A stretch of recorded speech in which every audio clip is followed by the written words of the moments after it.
Unlike when Tarantino was here, I actually read your stuff. He literally walked with a limp his whole life because his master just broke his leg for fun.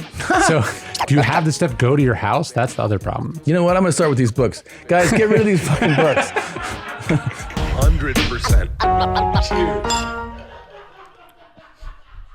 Welcome to another episode of Two Bears, One Cave. And for the second time ever, we have a smart person in the studio. You might know him as the Daily Stoic. Put your hands together for Ryan Holiday, everybody. It's your number two, second smart guy ever. Who's number one? Huberman was here. Oh, yeah. Smart guy. Yeah, of course. Smart guy. Unlike... I feel like he's much more of a bear than I am. I feel like I don't even qualify as a bear. He totally is a bear, yeah. But I mean, you know, we can grow that beard, huh? I actually cannot. You can't? Dude, like this... have Huberman send you some supplements. If I didn't shave for like a month, I would get like probably what you get in like a day. Really? It just doesn't happen. I remember I was shaving pretty early. Yeah. And a friend's dad was like, how often do you shave? And then I'm like 16, 17. I was like... Yeah, I mean, pretty off, like, I guess almost every day. He goes, and it comes in pretty full. And I was like, yeah, and I was feeling pretty good. And he goes, yeah, you're probably done growing. And I was like, what? And he was like, you're not going to grow anymore. And I was like, what? Really? He's like, yeah, I was like, oh, fuck, I'm done growing? Because I thought I was just going to keep, getting, I was like, oh, no. It fucking affected Someone me. told me that, like, being a runner as, like, when you're in your teens, like, it fucks with your hormones in a weird way or something. But were you cross country? Yeah, I did. I could see it. Yeah. You still run? Yeah. How often? Every day. Every day? Yeah.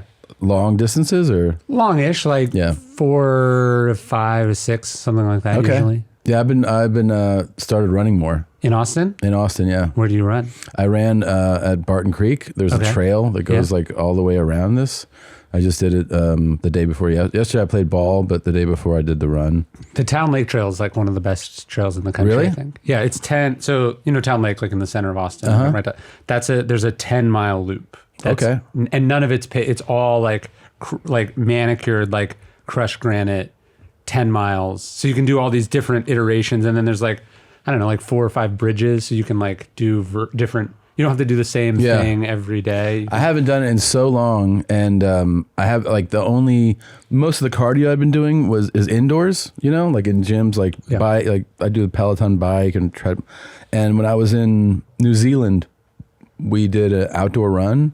I was like, man, this is so much better. Like in all ways, like what you see, the feeling, that the running is actually more challenging, but more rewarding. I liked it so much more. Yeah. I hated it when I was a kid. And then when I was in college, I fell back in love with it. And then I've basically done it every day since. That's awesome. Yeah. It's almost like you have a sense of discipline. Yes.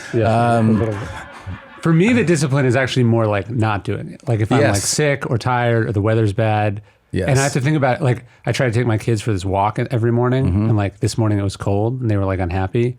And like I have to be like, do I want to be the person that forces my kids to do shit that they hate? Yeah. Or can I be like, this is a made up thing? I have to, for me, being disciplined about discipline is actually like the harder. I understand that. I mean, I think that like discipline now for me with physical things is actually going, all right, that is something that you should listen to, that feeling, that tweak. Instead of going, no, you push through, it's actually no, dial it back. Yes. And listen to that, because if you don't, it could really go wrong. Yeah. It's like, do you want to miss one day because your leg hurts, or do you want to miss like 6 months because you tore something? Yeah. Unlike when Tarantino was here, I actually read your stuff, and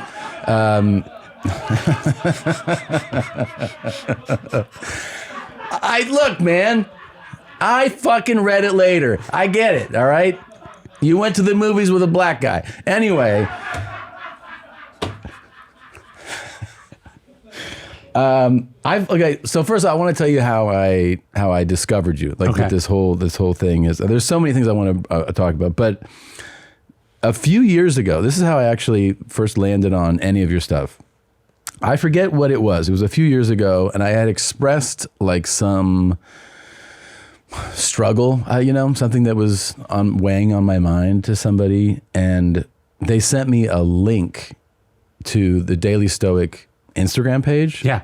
Right? And they go, they go, do you follow this page? And I was like, no.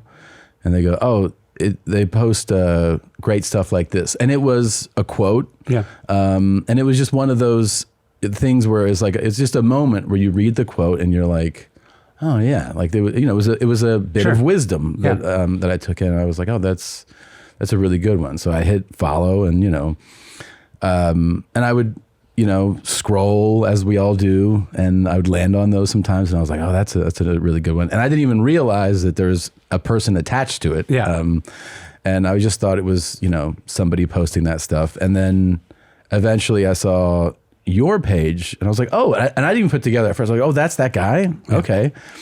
And I started following you, and, I think that, look, most pages, I will say, are fucking nonsense. It's just, you have one of the few public pages on Instagram where I would say, when you post something, whether it's a quote or a video, you say something, even if it's a brief moment, you provide kind of a brief moment of calmness to me, right? Yeah, like where awesome. I go, and I think you probably do for a lot of people, where they go, in all the chaos and everything that's going on in our lives and our world, there's a moment where you digest something that you've said or shared, and somebody goes like, oh yeah. And look, you might go right back to your chaos, but it is nice to have these brief moments where you kind of feel like, oh yeah, step back, slow down, or process, or perspective, a different perspective. And you go, oh yeah. And that's how I first came to know you. So it's one of the very few positive Instagram stories out there. That's so funny. It is weird, because I think people think philosophy is this like thing you like study in college, or it's this thing that you do like once, like you have done it, as opposed to this thing that you practice, or it's like an ongoing thing. Christina, she's a philosophy major. Yeah. Right. Yeah. But I think people tend to think of like people who don't actually have familiarity with philosophy think it's either this like academic discipline, this theoretical thing, or it's a thing that you have studied in the way that's like I studied physical therapy or insert thing, as opposed to this ongoing pursuit. Yes. And there's this one interesting letter from Seneca where he's writing to his friend, and it's like 2,000 years ago, and he's basically saying like, I'll give you a quote, you give me a quote. And so like they're doing it. Imagine how difficult it would have been to write a letter, to deliver a letter. But they're doing the same thing 2,000 years ago, which is like, I'll give you a quote that's helpful, you give me a quote that's helpful. And he was like, this is what it is. It's like if we get one thing per day that makes us a little bit better, that we think about for 2 minutes, he's like, that adds up. And that's kind of what the daily idea of the daily Stoic is supposed to be, which I kind of fell into totally by accident. Would you summarize Stoicism as such? Yeah, I mean, so it's a philosophy that starts about 2,500 years ago, and it's built around this idea that like we don't control what happens, we control how we respond to what happens, and that everything, all of those responses should be towards these sort of 4 virtues, which are courage, temperance or self-discipline, justice, and wisdom. And so of all the philosophies, it's less this sort of systemic or systematic explanation of the universe, and more like this operating system for being like both a good person in the world, but also like a person who's able to survive a shitty, fucked up, complicated, like unpredictable world. I would consider you, an expert in this field.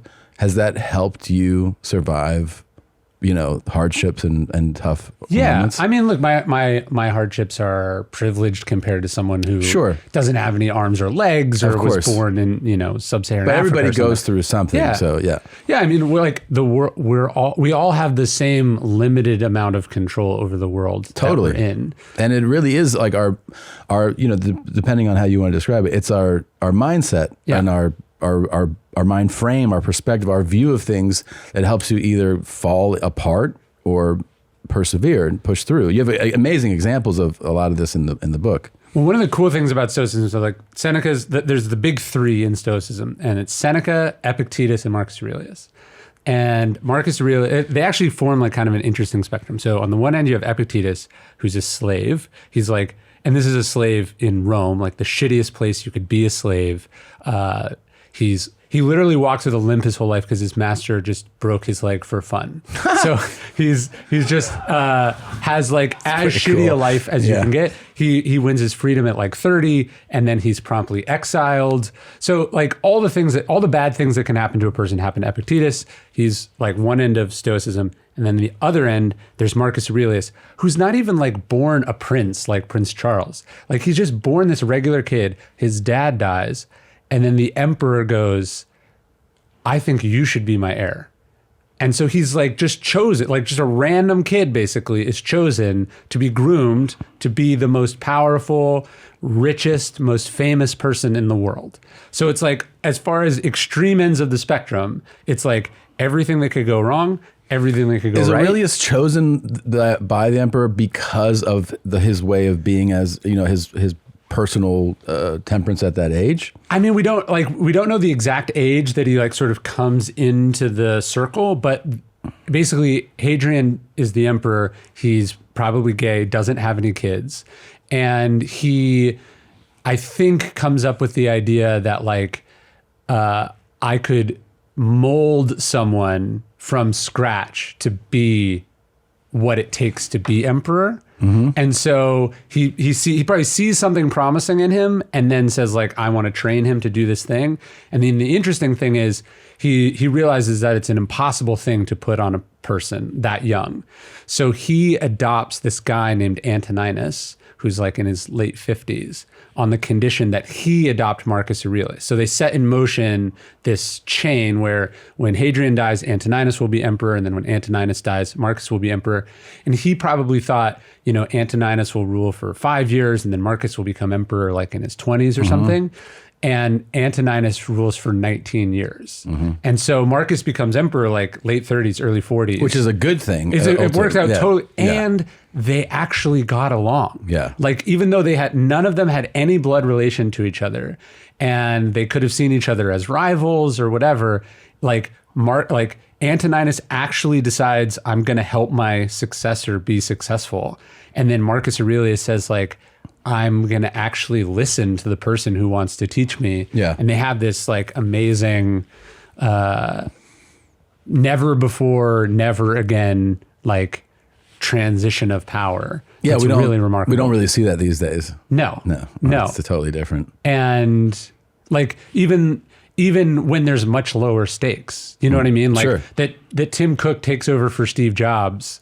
You're like, oh, they didn't fucking hate each other. Good for them, you know? And like the stakes are so, like, they couldn't kill each other. They couldn't like get rid of their relatives. Like the emperor had unlimited power. They could put whoever they wanted to death. They controlled the largest empire in the world, the largest army in the world. Like the stakes are enormous. Yeah. And you know, it's supposed to corrupt absolutely. And then there's like 3 exceptions in a row. It's very weird. Yeah, that's very strange that you would be able to wield that much power and not become an animal. I mean, it speaks to probably how grounded in some way the guys must have been, or they really wanted to rule for the betterment of an entire society, which everybody who runs for office sells that speech. Yes. Everybody. Yeah. They all are like, I just care about this. And then you're always disappointed in them. Yes. Well, have you read Robert Caro's books? No. He's like, he's been writing about Lyndon Johnson since like basically Lyndon Johnson died. Just about Johnson? Yeah. He's on book 5 of this, about Lyndon Johnson? which you would think would be so boring. Yeah. It is it's probably the greatest series of biographies ever written. Really? Yeah. And, it's incredible. You should definitely read it. I'm sure they're good audiobooks too. He's like in his 80s now. He's probably the greatest biographer of all time. He shows up every day. Talk about discipline.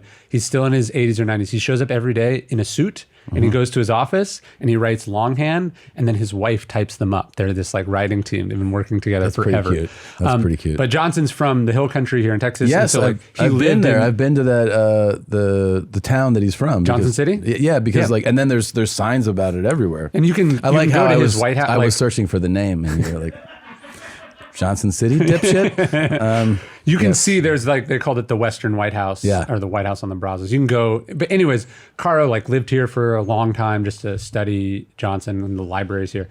Anyways, Johnson, Caro's talking about Johnson, and he goes, power doesn't corrupt. That's too simple. He says power reveals. And so it's really like, if you're a shitty person, power's going to make you worse. Yes. And if you're a good person, it could make you better. You could do good things with it. People always say a similar thing about wealth. Yeah. That it'll kind of, show who the person really is. If they become extraordinarily wealthy, they're like, the guy's a piece of shit. Yeah. You're going to find out. Right. Yeah. Like, it's like maybe I would have broken my slave's leg for fun, just so you know.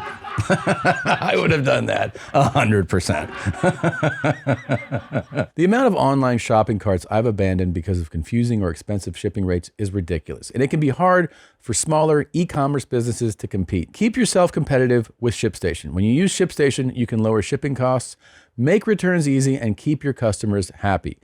And with all the time you save from automating your shipping tasks, you can keep your business growing all year long. Look, it's nice to be able to have one interface where you see what orders have come in, what has gone out, where you're selling them, and who is shipping them for you. And ShipStation provides that. With the best discounts in the industry, you'll never worry about overpaying for shipping. Get up to 84% off USPS and UPS rates. And if that's not enough, use our promo code to try ShipStation free for 2 months. Over 130,000 companies have grown their e-commerce businesses with ShipStation. 98% of companies that stick with ShipStation for a year become customers for life. Keep growing your business all year long with ShipStation. Go to ShipStation.com/cave today and sign up for your free 60-day trial. That's ShipStation.com/cave. We are supported by Grunt Style. Let's talk about Grunt Style. If you want apparel with attitude, threads that make our enemies quiver, or if you just want to stand out, the brand that's making a difference in the veteran community, Grunt Style is your brand. They're great people doing great things in their community. And they have awesome new St. Paddy's Day shirts that look good, feel good. And look, you're supporting a great, great company. These good folks are the choice apparel for patriots, first responders, veterans, and active duty. If you've been on the front lines, are on the front lines, or just want to rock a good t-shirt, Grunt Style is the way to go. Two Bears, One Cave listeners get 15% off the Grunt Style St. Patrick Day collection. Go to gruntstyle.com to check out the St. Patrick's Day collection and use the discount code 2bears15 at checkout for 15% off any St. Patrick's Day item. That's gruntstyle.com and use the code, the number 2, the word bears, then the number 15. That sounds like too good a time. Sorry. No. Kara's point about Johnson is like, Johnson is basically like your average Southern racist politician, more or less corrupt, like totally into it for himself. So you would think that when he finally gets the thing he wanted more than anything, he would have been awful. And like he passes the Civil Rights Amendment, the Voting Rights Acts. Like he actually, like his point is that Johnson gets power and like in many ways actually is better for it.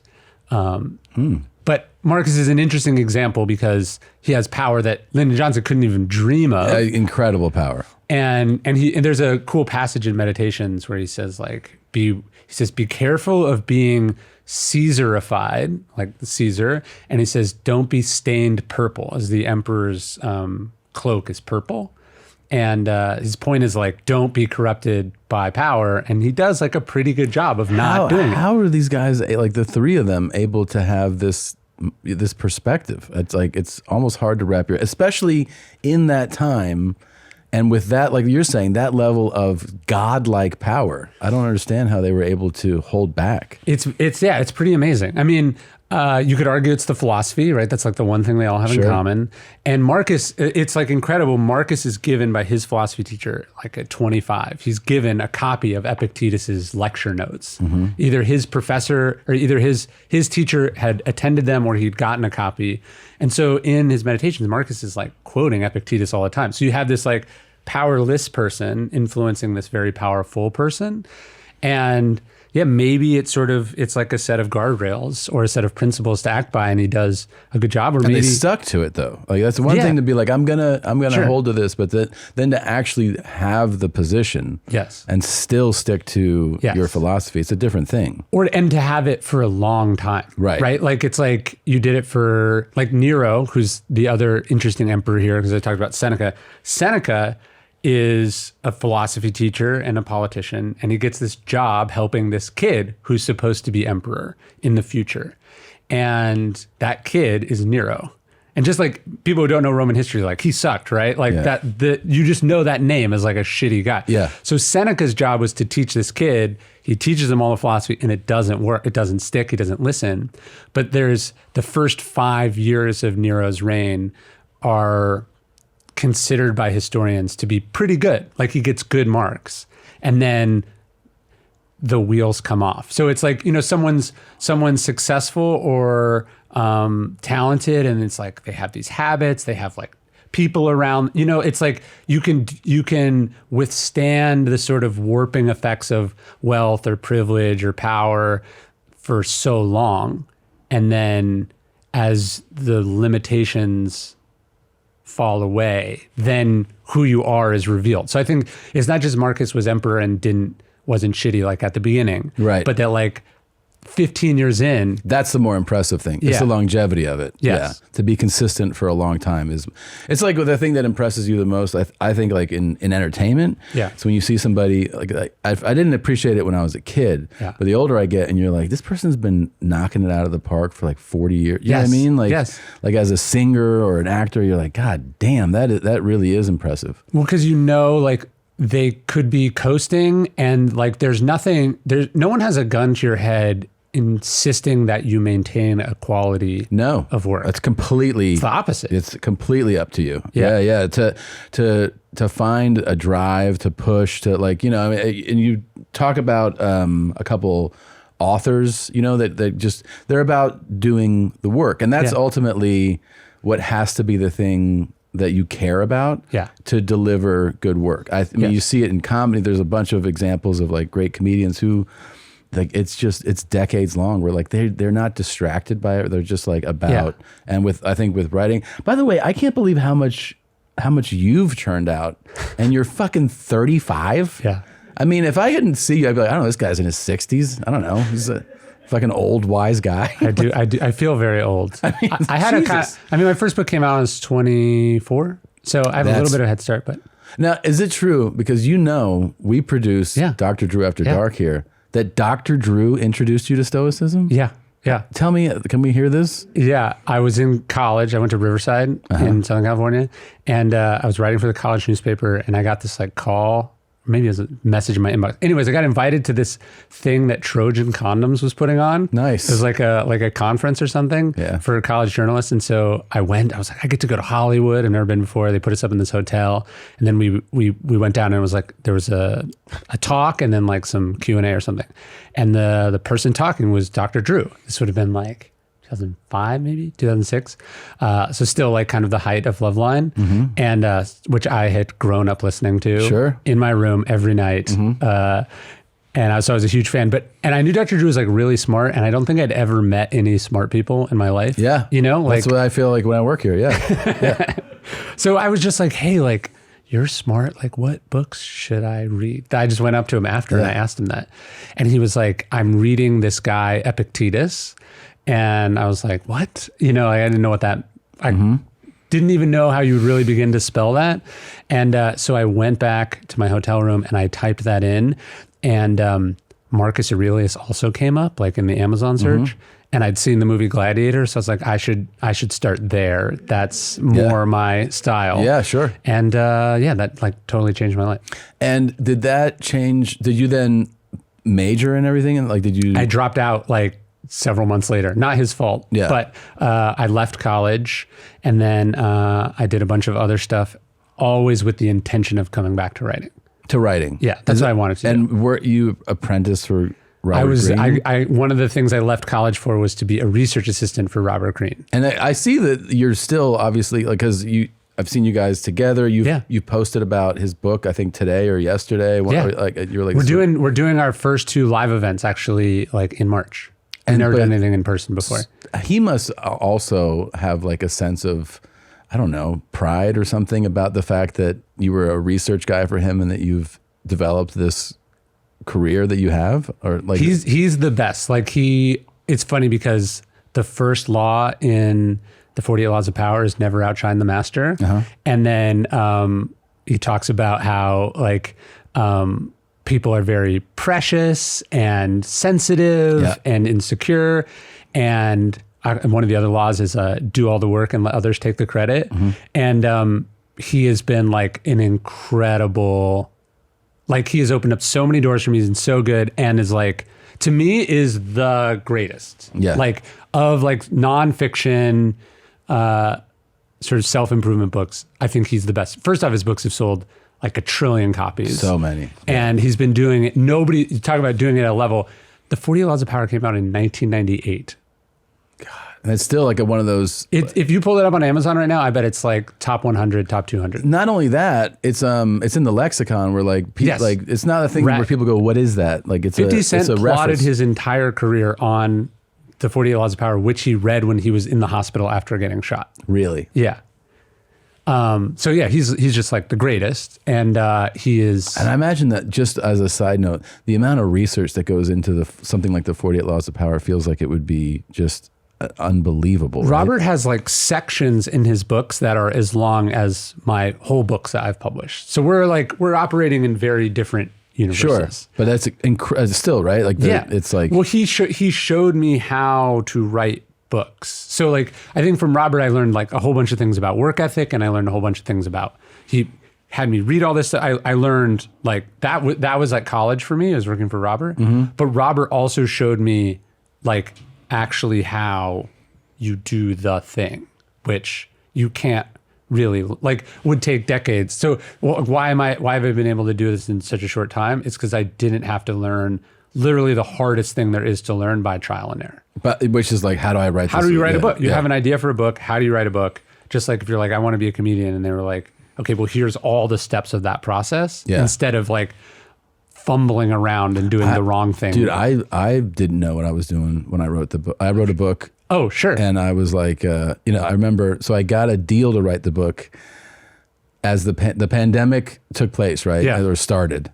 And so a couple months in, you're like, what I'm used to is touring. Touring is, and you never imagine a world where like touring shuts down. Sure. All of a sudden we're sitting there like, there's no touring. Yeah. So and maybe it'll never come back. And maybe because every month they're like, it'll probably be back next month. And next month they're like, actually it's worse. And like, okay. So they're just like, take your touring off your schedule for like at least a year. And you're like, wait, what am I going to do? Yeah. So I'm working, a manager at the time is like, well, why don't you want to write a book? And I was like, I don't know. Yeah. So I talked to a publisher, and they just say like, well, can you send in like example of your writing? Sure. So I write a couple essays, let's say. I send these in. They're like, oh yeah, you can definitely write a book. And I'm like, oh, okay. So we work out a deal. Okay, you got it. And then I'm like, well, what do I write? Yeah. And they're like, write more of these. Yeah. And I'm like, do they have to like string together or something? And they're like, no. And I'm like, well, I don't know what to do. And they're like, just write, man.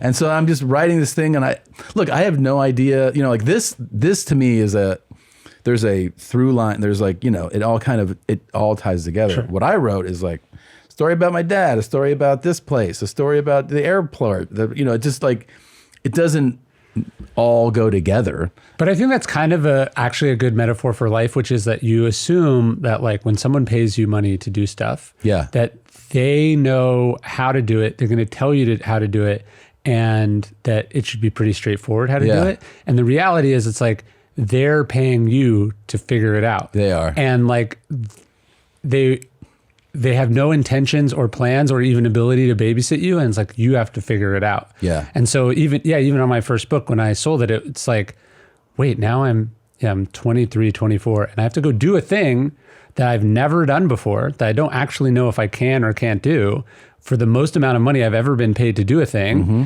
And if I fuck it up, I won't be able to do it again. And so the ability to sort of figure stuff out is like obviously a huge strength. and that not a lot of people have. Yeah. But I think people assume like if I just get like discovered or if I just get my break, that's like so many people all downhill from there. And it's like, no, that's not even the startup. That's like the warm up to the start of just the getting thing. primed for stuff. Yeah. Yeah. And then you're like, you have to figure out how to do all the things. You strike me as someone who probably, I don't feel like you take much time off when you're done with something. This is actually, so I'm doing this. The Discipline is the second book in a 4-book series. And I did the first one a year, and then the third one is basically done. And it's basically done? It's basically done. What is the third one? It's on justice. And how long till that is? Well, so it could come out in September, and I made the decision for the first time in my life to push a project for a year. So I'm gonna let it sit for a year basically, and like just in a drawer and gestate? Exactly, like in the book. So you could tell that I read it. Yes, yeah, you definitely did. That's the Joyce Carol Oates story, which I appreciate. Yeah. So, okay. So you actually will then revisit it, much like I'm going to revisit it, and I'm not going to start the next one right away either, which actually is taking like a fair amount of restraint for me. I'm in this phase right now. So there's always this thing, and I wonder if it's similar to like what you go through, where I just shot a special. It's my 5th 1-hour special. The turnaround time on these is usually usually if there's not a pandemic, you shoot it and then you go back to square one. You build an hour because you have to kill all the material, all of it. Yeah, it's all gone, and then you start from square one, and then you build a new hour. You tour with it, and then you shoot it. Usually, has been a 2-year window for me. That whole process. Write it, tour, shoot. Yeah. And so I shot in November. And then it's not, it's like, it's being edited and cut, and I have not turned in a cut. And because I always go like, I don't want to watch it. And they're like, can you please watch it? And I go, no, I don't really feel like it. And then people like start. You don't feel like it, or it's uncomfortable? It's uncomfortable. Yeah, it's uncomfortable. I hate watching myself do stand up. I hate listening to myself do stand up. Sometimes there's like, my stand up will come up on my phone, and I'll fucking punch the radio. Like, I don't want to hear that shit at all. Mm-hmm. I don't want to hear my voice. But it's because it sounds different in your head. Oh. It's something about the vibrations. So Tim Ferriss was telling me this, like so that, like the way you hear your voice when it's coming out, you hear like the sound vibrates through your own skull. So you have a sense of your voice as X, and then you hear it from an outside source, not directly coming out of your mouth. Yes. And it sounds like what it sounds like to other people, and that is super unfamiliar to you. So unfamiliar and recognizable. Obviously, it's you, but it's unfamiliar. And also there's just this discomfort of, I feel like when I hear myself do stand up, I feel like it's the equivalent of like doing stand up at the dinner table for my family. I'm like, hey, how's everybody doing? And they're like, what the fuck are you doing? Like, it feels like I'm doing that to myself. Like I can't handle it. So, but what I'm getting to is that now I'm going to square one. It's one of the most frustrating parts is when you start over. Sure. It's become, here's the thing, it's familiar. In other words, I recognize it and I know what it is. Yeah. And that helps because you go, I know I'll get through this. But there's this period where you go, I don't know if I'll ever come up with anything else again. Yeah. And then I go, oh, that's what I thought last time, and that's what I thought the time before, and that's what I thought the time before. But it's and then what you get euphoria is when you all of a sudden it just starts. Yeah. You do your first new bit, and when you do a new bit, whether it's at the very beginning or even like as you're touring, there's nothing like the feeling. I mean, I can remember on tour coming up with a new bit and going to like see friends and they were like, you look happy, and I was like, I have a new bit and it worked. And like that feeling I think that's what actually keeps you doing it forever and ever. Yes. Is that there's no feeling like it, like coming up with something, going on stage and trying it and having it become like a solid bit. But yeah, I'm at that phase right now where I'm like, oh fuck, I got to start all over again, Our sponsor Fume is on a mission to accelerate humanity's breakup from the bad habits that consume far too many of us. Fume is a natural, diffusive device that uses plants and behavioral science to help you trade out your negative habit for a positive one. Fume is not a vape. It's a non-electrical device designed to transform your negative habits. I know there's people here on staff who love their Fume. The easiest way to stop a bad habit is to switch to a positive one, and Fume is designed perfectly just to do that. It's Fume's goal to make switching easy and even enjoyable. They have thousands of 5-star reviews from people just like you who've successfully switched when other solutions just didn't work. Head to tryfume.com and use the code BEARS to save 10% off when you get the Journey Pack today. The Journey Pack comes with 3 unique flavors and the new version 2 Fume to help kickstart your positive habits. That's tryfum.com and use the code BEARS to save an additional 10% off your order today. I'm teaming up with DraftKings to give all new customers a winning offer. All new customers have to do is sign up for DraftKings using my promo code BEARS. Put at least $5 on a pregame money line for any basketball game, and you'll receive an additional $150 in bonus bets if your bet wins. That's right, new customers bet just $5 on a pregame money line for any basketball game. You'll get $150 in bonus bets deposited in your account if your bet wins. Wondering what you could use $150 in bonus bets on? Try out same game parlays, where you can combine multiple bets from one game, like which player will score first and which team will be winning at halftime, for even bigger winnings. If mobile sports betting is not yet available in your state, don't worry. You can still get in on the fun with DraftKings Daily Fantasy. Download the DraftKings Sportsbook app now. New customers use promo code BEARS. Bet $5 on a pregame money line for any basketball game. You'll get $150 in bonus bets if your bet wins. That's promo code BEARS only at DraftKings Sportsbook. Well, it's like torturous and wonderful. Yeah, it's both. Yeah. And I think for me, my solution to the torturous has always been like, as soon as you finish, start the next one. Like as soon as you finish, start the next one. And so I've been on that for basically 10 years. Yeah. And the thinking was, first off, I want to do it for 50 years or whatever. And that, so obviously that's not sustainable. You can't do it every year for 50 years. Like you'll die and you'll wake up and you'll be like, oh, like I don't know who my kids are because I've been doing this thing, which actually doesn't matter to me that much anymore. Yeah. And so, now it's weird. It's like it requires discipline to like start the next one. But then if that's like the groove or the rhythm you get into, then actually it doesn't take discipline to keep in it. It's like a workaholic, which I sort of struggle with that tendency. Like a workaholic is actually like the work isn't hard for them. The work is this weird, addictive, totally like selfish thing for it seems like it's healthy on the outside to other people, but it's actually like the worst thing they could be doing. I have suffered from the same type of thing where it's like, when are you going to just enjoy life be and not do. And be and not, exactly, be and not do. So that's it. Yeah, that's its own struggle. The struggle is not doing more work. Yeah. That's actually, you're like, oh, I'll fall into that. Yeah, sure. I'll do more work. It's like when I was 15, I had to struggle to make myself be someone that works, right? And you win that battle and then you have to rein in that impulse. I mean, you don't have to. I mean, you could be Tom Brady if you want, sure. If you're lucky and you don't get hurt and all these other things, but like it comes at an extremely high cost. And like I'm interested in being really good at what I do professionally, but also, have you heard this term art monster?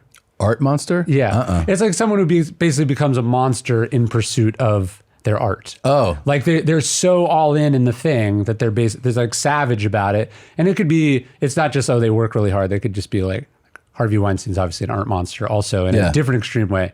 But where you give yourself totally over to the thing and you lose what is like sort of good and decent and normal. Yeah. And I would like to be, I've gotten to know like some really great athletes from the books, and like there's obviously the ones who have like won the most. Yeah. I'm really interested when you meet someone who's like won a lot and then they're like fucking normal. Yeah. And there's, I mean, I'm sure you've discovered this too. There are endless stories of the greats in sports, in entertainment, in politics, who are like, they're like this, the most famous person. And then you just peek behind, and it's just stories of what a piece of shit. Yeah. And their whole personal life is just a disaster. And they're like, he was drunk and abusive and neglectful, and you're just like, oh, we're just like, nobody's having less fun. Yeah. Nobody's life is worse than that person. And they're like, but he made cool paintings. Yeah. You're like, okay. Yeah. That's great. Yeah. To me, it's actually harder to be like world class at something and be like, pretty normal. That is definitely harder. Yeah. Also, one of the reasons why is that the more world class you get, the more the world treats you differently. Sure. That's the thing about the super famous that I think some of us lose sight of, is that the reason that they're weird is because everybody treats them like they're not normal. Right. So that it takes a real effort to be like, oh, I am, like, how does fucking, I don't know, Rihanna when was the last time she was normal? In a regular airport? Right. And then somebody was like, excuse me. Yeah. Hey, like, you know, like, because that's normal. It's normal that somebody would be like, I'm in front of you, you know, like when everybody is just like, you're the greatest, that changes your view of the way the world operates. Yes. And then if you do that for a really long time, you can't possibly keep your bearings. No, then you're Garth Brooks. You're a fucking psycho, dude. So, no, and I think actually that's one of the reasons I live here and like how I live. That's a choice. That's a deliberate choice. Yes. Yeah. I mean, what made you choose here? Well, so I wrote my first book. My wife and I moved to New Orleans. We were like, let's like move somewhere weird that's not a major city. And we liked it, but it's like you can't be a normal person in New Orleans for very long because it's not a normal place. It's like what other city takes a month off every year for parades and parties? It's the one. It is. I will say this for people that in the United States, a lot of people haven't traveled, you know, and you go like, man, if you want to go to a place that is truly different, I mean, it really stands apart. Just go there. Just go and see them. Like, this is one of the major cities of the United States, and they operate on a whole other wavelength. Yeah, it's crazy. So that was really great. And then my first book came out, and I was like, I'm a writer now. I should move to New York. Yeah. I moved to New York, and I was like, this is awful. This is not how people should live or where I want to live.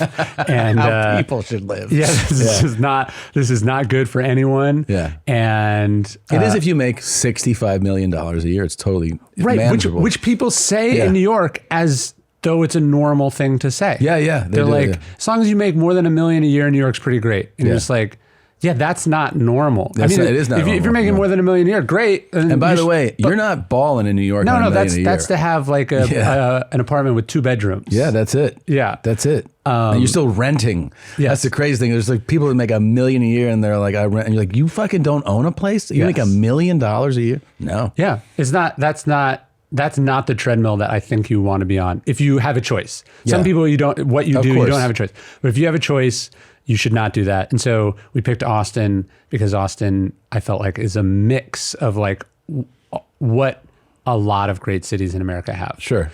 And then we lived in East Austin, and then we were like, we bought a goat on Craigslist one day, just fucking around. Yeah. And then we were like, you know what? Our goat needs more space. Yeah. And so we moved out to the country. That's awesome. Yes. That is so cool, actually. It was nice. Yeah. Yeah. I want to get a goat, dude. Yeah, Sell me a goat. I had more goat. I had 3 goats, and then a pack of wild dogs. Eviscerated 2 of them. About 3 months ago. It was the worst fucking thing. Yeah. On the farm, on the ranch, just packs of wild dogs. That's one of the things you learn when you live in the country is like people are animals. Like people just go, I don't want this dog anymore. I can't just let it go here in the city where I live. So I'm going to drive 30 minutes out, and then I'll just let it go. And then they come together in packs and they prey on animals. So that's fun. That was shit. Yeah. So anyways, I don't have a goat to spare right now. You discovered, and you did you know that it was wild dog? Like, is there? It was still there when my wife got home, and one of the goats had like locked himself like in a little thing, so it survived. Fuck. And the other 2 goats. The one that made us move out there is no longer with us. Damn, man. That sucks. Yeah, it was brutal. But that is the other thing you learn out there is just like death or / life is much less precious because like just things die all the time. Even if you take great care of your animals, they get eaten by dogs, or your chicken gets its head ripped off by a raccoon, or, you know, just whatever. Just stuff dies. Stuff dies, yeah. And you're not really that different than the cow. Totally. Yeah. Yeah, I mean... I definitely suffer from this. Don't appreciate how quickly things can go. Yes. Like it really is. I mean, you know, you could say that that's an example, like the wild pack of dogs, but like that can happen to human beings, sure, too, in so many ways. We had when we first moved out there, we had these geese, and we'd raised one since it was like really little, and then we got some more, and like it got attacked by something. It was all cut up. We like took it to the vet, you know, and we spent like $500 getting it stitched up. It's like, this is our goose, you know, and then like 3 weeks later, it got totally eaten by something else. And, you know, it was like watching the other geese not give a shit.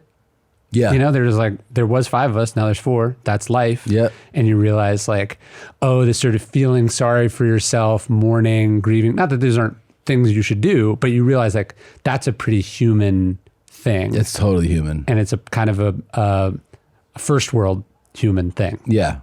Especially really sinking into it. Yes. Because like, I think, you know, some people have, everyone has a different relationship with loss and with grief and how they, you know, some people are a little, I think, extremely cold about things. And yes. I mean, there's a diagnosis for some of them, but for people in the normal spectrum, some people can kind of just process things and move on. And then some people like really sink into a dark place with that stuff. Yeah. And then you look at something like the animal world and like, you know, they're just like moving on. Yeah. Yeah. Oh, sorry. This thing froze to death next to me. Yeah. And then now I'm up. I'm hungry. Yeah, exactly. Gonna go eat. Yeah. Yes.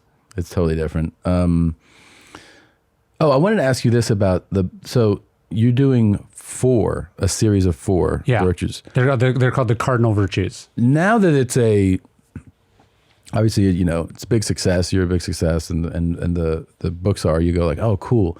But I go back to like pitching this. Is that a difficult pitch to get someone to be like, this is going to be a series of 4 books? So my first book was about marketing. I did this book on like sort of an expose of media in basically like fake news, not like Trump fake news, but real fake news. Your boy, he offered you a job.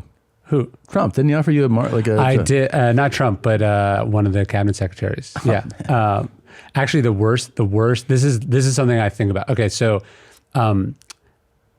the guy who gave Trump the idea for the wall, like just because Trump's just an idiot and he's just surrounded by random people who are like, hey, you know, it'd be cool, you know? And he's like, that's a good idea. He's like, bring in the My Pillow guy. Yeah. What? Yeah. So there's this guy, his name's Sam Nunberg. He was just like, we should build a wall between the US and Mexico. And Trump was like, I fucking love it, right? Yeah. That guy's favorite book is Trust Me, I'm Lying, which is your my book. First book. Yeah, and he talks about it all the time. And you're just like, great. How am I going to get that off my This conscience? guy? Yeah. He was also drunk live on the news once. He's quite a character. I find it hard to believe.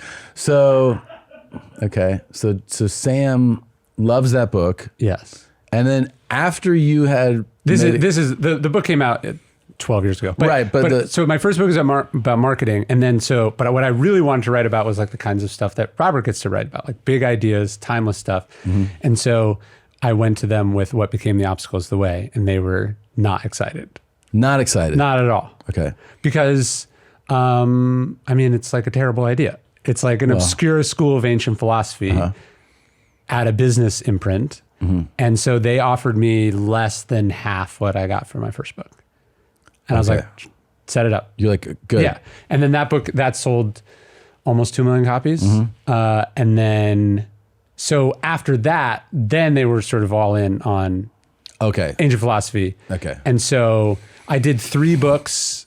I did 3 books on Stoic philosophy. I did Obstacle is the Way, Ego is the Enemy, and Stillness is the Key, which became kind of a series. Yeah. And then the Cardinal Virtue one was the first time that I pitched related books. But now you have the green light to like do stuff like that. So okay. Yeah. I mean, it was still, I mean, virtue is like not a word people get excited about. Sure. So it wasn't. It's not exciting for a publisher to be like, oh, virtue? Yes. Yeah. But you know what is exciting? Almost 2 million copies. Then they're like, what do you want to write about, man? But that's what I think. I mean, I know you've experienced this. It's like when you have bet on yourself, and then you've proven people who doubted you wrong, then you have like heat to kind of do what you want to do. And you can do what you want to do. Yeah, for sure. It's a great feeling to have. Yes. There's a couple of things that like I wrote down from the book that like even like small ideas, I guess, or just sentences, but just the idea you write that discipline is freedom, that like that is, and when you're reading it, you kind of stop and you're like, oh yeah, the person who just indulges in everything, that we're like led to believe that's who's having a good time. Yes. That's the happiest guy. Sure. And that the disciplined guy, he must be bored and miserable that he's going to bed at 9 or whatever and getting up and doing his work. And then, I don't know, just the way that you write it, it like lights you up and you go, oh, right. The truly the free one is the guy who actually adheres to his routine and his schedule and isn't just tempted and indulging in all these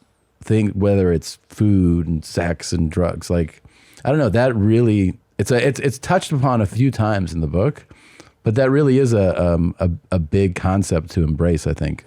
Yeah, I mean, it's not just like, hey, if you work really hard, then one day you'll have like financial freedom and security to do whatever you want. Although that's also true. Yeah. It's more that like, I think people think like routine, structure, limits, like this is when I do this is when they think that that's limiting or constraining, but it's actually that gives you the creative freedom to fuck around and experiment and take risks. Yeah. Like if your life is a mess, you don't have the ability to be creative and chaotic in the work the way that you think that you do. Mm-hmm. Or like conversely, like I say no to lots of stuff, and then like what that means is I have like a calendar that's empty where I get to do the stuff that I want to do. That you want to do. Yeah.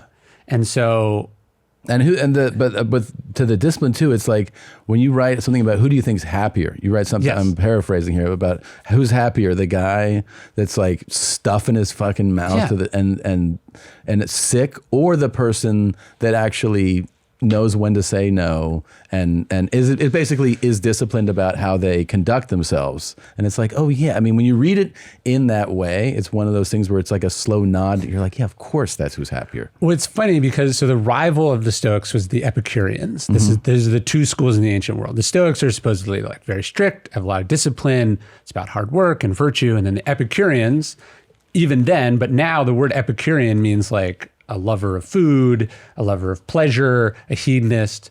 That's what the Epicureans are. That's the rival school. But even Epicurus, who Seneca quotes all the time, he's saying that like basically any pleasure that has a hangover is not a pleasure. Yeah. Or anything taken to the point where you then regret some or all of it later, that has to be included in the calculation as to whether this was fun or good or not. Mm-hmm. Like you had an awesome night last night and then you wake up and the next day is awful because you feel terrible, you're throwing up all day, you have to apologize to people, or your marriage falls apart, or all of that has to be like you have to put that in the calculus as to whether this is actually it's not pleasurable just, it was an awesome night. It's like, we tell the full story. Yes. Yeah. Yeah. And likewise, like if discipline is hard and requires a certain amount of sacrifice, but then afterwards you're proud of yourself, afterwards you look yourself in the mirror, afterwards you can do what you want, like that also has to be, actually wasn't that hard. Right. Because, hey, I get to coast on this for a long time. How you feel after any of your choices has to be a part of the equation. Yes. And for some reason, a lot of us don't. Well, I think the mind, from an evolutionary standpoint, that makes sense, right? Like your body, your genes want you to do certain things that are maybe good for your reproduction or whatever, or your immediate gratification or benefit, but then like it's like the consequences are someone else's problem, but that someone else is just future you. Yeah. And so I think it makes sense, like the part of your, like when you accomplish something and you go, wow, this is really cool, but by the way, it didn't actually make me feel happy, or it didn't make my dad proud of me, or any of the things that we sometimes tell ourselves like success is going to bring us. Like we think the external stuff's going to fix internal problems, right? Which it never does. Yeah. The part of your brain that realizes that, like when you're getting the gold medal or getting the applause or cashing the check, the part of your brain that realizes that then immediately forgets it, you can see why that's good from like a evolutionary standpoint, because it's like if we ever actually learned that lesson, like as a species, we'd stop doing stuff. And so the mind is really good at tricking us into like, okay, one Super Bowl was great. But like, I think about Kevin Durant, like, okay, it was great to win these rings with the Warriors. Yeah. But like, you won't really feel good about yourself unless you do it in New York, which of course has been the biggest catastrophe like in the history of sports. Yeah. That's what keeps people, well, what's over that mountain? Like what's over that mountain? Like, so it makes sense. It's just, and it's good on a species level, but it's probably not good for you, the individual. Yeah. And that's a huge lesson that you learn. I mean, the about success is that, you know, I remember being like a broke comic and being like, hearing about what comedians who sold out a club would make. And I was like, that's the fucking craziest thing. All I need. Yeah. And like, that is so much money. And I wouldn't know what to do with myself. Like, and also if I did do that, I would feel happy, fulfilled. People would respect me. People who doubted me would learn their lesson. You know, like you go through like all the things. So like that would be the thing. Yeah. Then you get there and it happens and you're like, oh, none of that happened. Also they're like, well, now you can go do theaters. And you're like, oh, it's theaters. Sure. So then you go do theaters.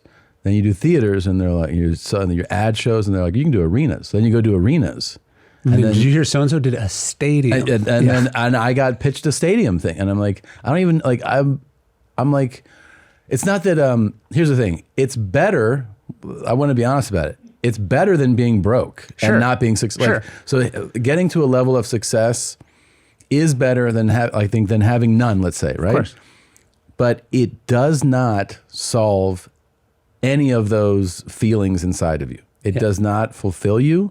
You don't go, I'm now complete. I am now happy. Everything, like all the things that you thought that you would feel, they just don't happen, you know? And I've heard people who have, I'm sure you've heard the stories of people who have reached like these unimaginable levels of success who I've never heard, like, it did it. They go, there's nothing up here. They always say, they're like, there's just nothing here. Yeah. They look around and they're like, no, just same thing. And it would be wonderful if you could learn that from other people, but you can't. And that kind of sucks. But to me, it's well, I remember when I dropped out of college, I got this job as an assistant at a talent agency, and it was 30 grand. That's what I got paid. And I remember thinking, what am I going to do with all this money? You know? So like, I try to remember that, like whenever I get paid for stuff, it's like $30,000 was once an obscene amount of money to you. You could have your own apartment. You could buy any book that you wanted when you wanted it. You could eat it Carl's Jr. or whatever. Like life was good, you know? And so like keeping that perspective is really important. But I think also where I've gotten to is like, okay, so you've done the things, whatever the heights of your profession are. Like in mine, it's like, where have you hit on the bestseller list, or if you sold a certain number of copies, or just like my dream was like, could I publish one book, like one real book? I've done that 15 times basically. Jesus. So it's like, you've done it. So then to me, it becomes, can you enjoy doing it? That would be the form of success, but that a lot of people have never had. Let me ask you this, because that expression is said over and over. They're like, and people who are further along than you and older than you, they'll go, don't forget to enjoy it. What does enjoy it mean though? Well, why don't we just start with not fucking hating it while you're doing it, right? Like there's a expression, painters like painting, writers like having written. Right. Like being done with it is nice, but doing it is torturous. And so like part of it for me is does it act, can you do it really well and not hate it while you're doing it? Like, can you enjoy, hey, today I got 1,000 words in. I think I put some things together that have never been put together before, and that was pleasurable and that was good. But part of the way I don't just think like, hey, you should enjoy yourself, like that cliche. I think about it as one of the Stoic exercises is memento mori, like meditating on your mortality. And what I came to think is like, I could die before this book comes out. Obviously this was heightened a little bit in the early days of the pandemic when nobody knew anything, but just think about it. It's like, you could be almost done with a special or a book or a project, and then you could get hit by a bus, right? So like the work that you're putting in can't be predicated on only having been worthwhile if you live to see it come out and it does well. So like, how do you, so first off, you're like, okay, I'm not going to predicate it on whether it does well or not. I'm just going to be proud of it. And then you're like, actually what's not in my control is even whether I see it complete. So what is in my control right in this moment, it's like, what is the contribution that I make today? And so I think about it on that level. Like, did I have, fun is a shitty word, I guess, but like, was today an enjoyable, worthwhile, contributive bit of work? And like, that's the building block that I try to work on, as opposed to like, this is horrible and I hate it and my personal life's a mess, but it will all be worth it when 18 months from now, X happens. Right. Then it's over. And then I'll look back on all these times where I was cursing every day about this bullshit I have to go through. Yeah. Okay. That is good. I talked to it's in the afterword of the book, but Manu Ginobili lives in San Antonio. He and I are friends, and we were having lunch one day at my bookstore, and he was saying like that he lost. It's basically he went up for a rebound. Chris Bosh gets it. They lose in the NBA Finals to the Heat, and he was like, "I've never been less happy than when we lost the NBA Finals." And then he was like, but also like my whole dream was to like play in the NBA Finals. Like that sucks that like being able to enjoy being in the NBA Finals is predicated on whether we win or lose. Yeah. That's like, because what if the team is bad, or what if you blow out your knee, or any number of things. And so to me, it's like, it was just realizing like the way to do the work is to be so the Stoics have this phrase, you said it's better to be like rich and successful than not rich and successful. Yeah. They have this phrase, they say like, basically everything that's not in your control is an indifferent, not indifference, but is it indifferent, meaning it's not up to you, so it doesn't matter. But they said there's also such things as preferred indifference. So like your height is not in your control, but like, it's better to be tall than short, right? Or it's better for people to love the special than hate the special. Yeah. And so if you're going to have one, if you could choose, you would choose one, but getting to a place where you actually are pretty indifferent to it. Like you're like, I love it. I think it's really good. I enjoy doing it. So it's successful the day before it premieres. Yeah. And then when it does premiere, obviously you want to be number one and you want to hit all the benchmarks and win all the prizes, but like that's extra on top of the other things that were in your control. That is true. Cause the times, that's a great point. The times that I've been like, I'm proud of this. Yeah. That feels like a success already. But before anybody, like if I go, I'm down, I dig this. This is good. That feeling is actually better. It's a better feeling than the other person telling me that was good. It's like, yeah, I know. I love this thing. In New Orleans, they have a word lagniappe, which means like the 13th donut. It's just the extra. Like you don't control it. It's not predictable, but like when you get it, you're like, fuck, yeah, that's great. That's pretty good. And that's kind of like Discipline sold fastest of any of my books, which was not at all expected. But also like, I feel like I did work in that. It was like it was a pleasant surprise when I found out, because I didn't even really like check. Really? Like, yeah, I feel like on my I've said this before, but I feel like on my first book, it was like, especially because I felt like I had things to prove, especially to like my parents and stuff like that. It was like 10%, hey, like I can't believe I did this thing that I said I was going to do, that like I've dreamed of doing, and that's like pretty cool. And then I was 90% like, what were the first week sales? Yeah. You know? And then in publishing, the bestseller lists are not actually exclusively based on sales.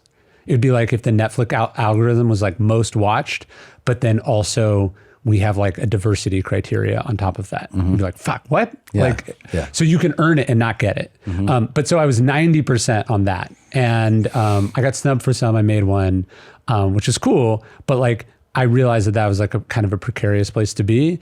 And I feel like I think if I'm honest, it's probably more like 80-20, but I've tried to get more like 90-10. Yeah. Like 90, I'm good. I did what I set out to do. I don't have anything to prove. And 10% like, What are the sales? Yeah. I remember. Call me when they're good. I didn't know anything about how the publishing world worked. Nothing. Yeah. And I do whatever the book, turn it in, and there's this whole. And then like, all right, you're doing some press, and then it's out, and then I'm like, so when do we find out about and they're like, oh, whatever, next week, next Tuesday, I think it's a Tuesday. It's like a hellish limbo week. Yeah, and I'm like, okay. So I was at a store. I was in a store, and I was trying something on in the dressing room, and when I give it to the salesperson, I pick up my phone, and it's like 6 missed calls. Yeah. I was like, oh shit. So I call back, and they're like, all right, you ready? Are you sitting down? I was like, no, I'm standing up. I'm walking around the store. they're like, all right, you're gonna debut at number 2 on the New York Times bestseller list. And I was like, oh, great. And they're like, this is fucking great. And I go, yeah, who's number 1? Yeah. And they're like, oh, it's this guy. He's on Fox. It's like, I forget what the name of the book was, but they're like, don't forget, there's like, next to his book, there's a cross. Dagger? Yeah. And they're like, the bulk dagger. It implies that it is a Christian or something like that. It just means like groups bought lots of copies of the books. And I was like, well, if he's doing the Christian thing, it really means that Jesus is number 1, not me. So, and I can accept that. I can accept Jesus being number 1, I have 2 like that. So when The Obstacle Is the Way came out, it hit no bestseller lists. Really? None. I think it was, we eventually traced it back many years later. It was like categorized incorrectly or whatever, but it when it came out, it did okay. It hit number 1 6 years after it came out. 6 years? 6 years. And I was mowing my lawn, and my agent called and was like, you hit number 1, like it took 6 years, congratulations. And then I was like, now I have to finish mowing the lawn, which is really nice. It was like, okay, chop wood, carry water kind of thing.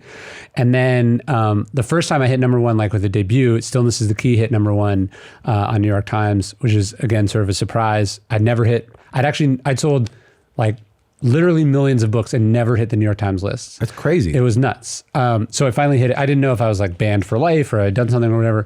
So it finally hits number 1. It's really cool. Proud of it. And then again, sort of I think a Stoic lesson is like the next week, Donald Trump Jr. had the same spot and had like very visibly like cheated. Like they'd use these like, they'd use these like campaign funds to like buy tons of books, all these like nonprofit funds. That doesn't seem like something they would do. Of course, right. Always on the up and up. And then you're just like, oh yeah, like this is when you think this thing that it's not only you think it's going to do something for you, like to get, I think it was Triggered maybe. It was just nice. Bullshit book. Anyways, you think it's like, you think it's not only going to do something for you. Yeah. You think it's like objectively important and then you're like, think about how many dipshits have gotten into Harvard, right? Or like just how many awful books or movies or whatever have hit number 1. Yeah. And you realize like, oh yeah, this is all nonsense. Like fucking morons in Mensa that you meet, and you're like, you fucking toolbox. Yeah. So if you're associating your identity with a thing, the world has a really great way of reminding you quite quickly after just how utterly meaningless that thing is. Totally. Yeah. Which is good. Yeah, it's good to come to that realization. Yeah. But again, no one can, you really don't learn it from other people. Yes. I don't think you have to. One lesson, you touched on this for a second, and I wrote it, I actually had it written down. And it's something too that like you hear it your whole life, and you hear it the busier you get and the more successful you get, it's like, it's more expected, you're given permission. But I think it's important that people recognize that this is something that we can all do, which is to say no. Yes. Because what happens is if you become successful, then it's like an of course, like if you're like, no, people are like, well, I understand you're a very successul person, right? Yeah. But what I would say is that, your level of success shouldn't dictate your yeses and nos to things. And that owning saying no is really, first of all, it's something you have to almost develop as a skill set. Yeah. But you realize what it does is that it allows you to live the way you want to live. Yeah. And to make choices you want to make. And that you can get to a point where, people will respect your no. That you own your time. You don't have, you can be the secretary and be like, no, I'm not doing that. And people are like, oh, all right.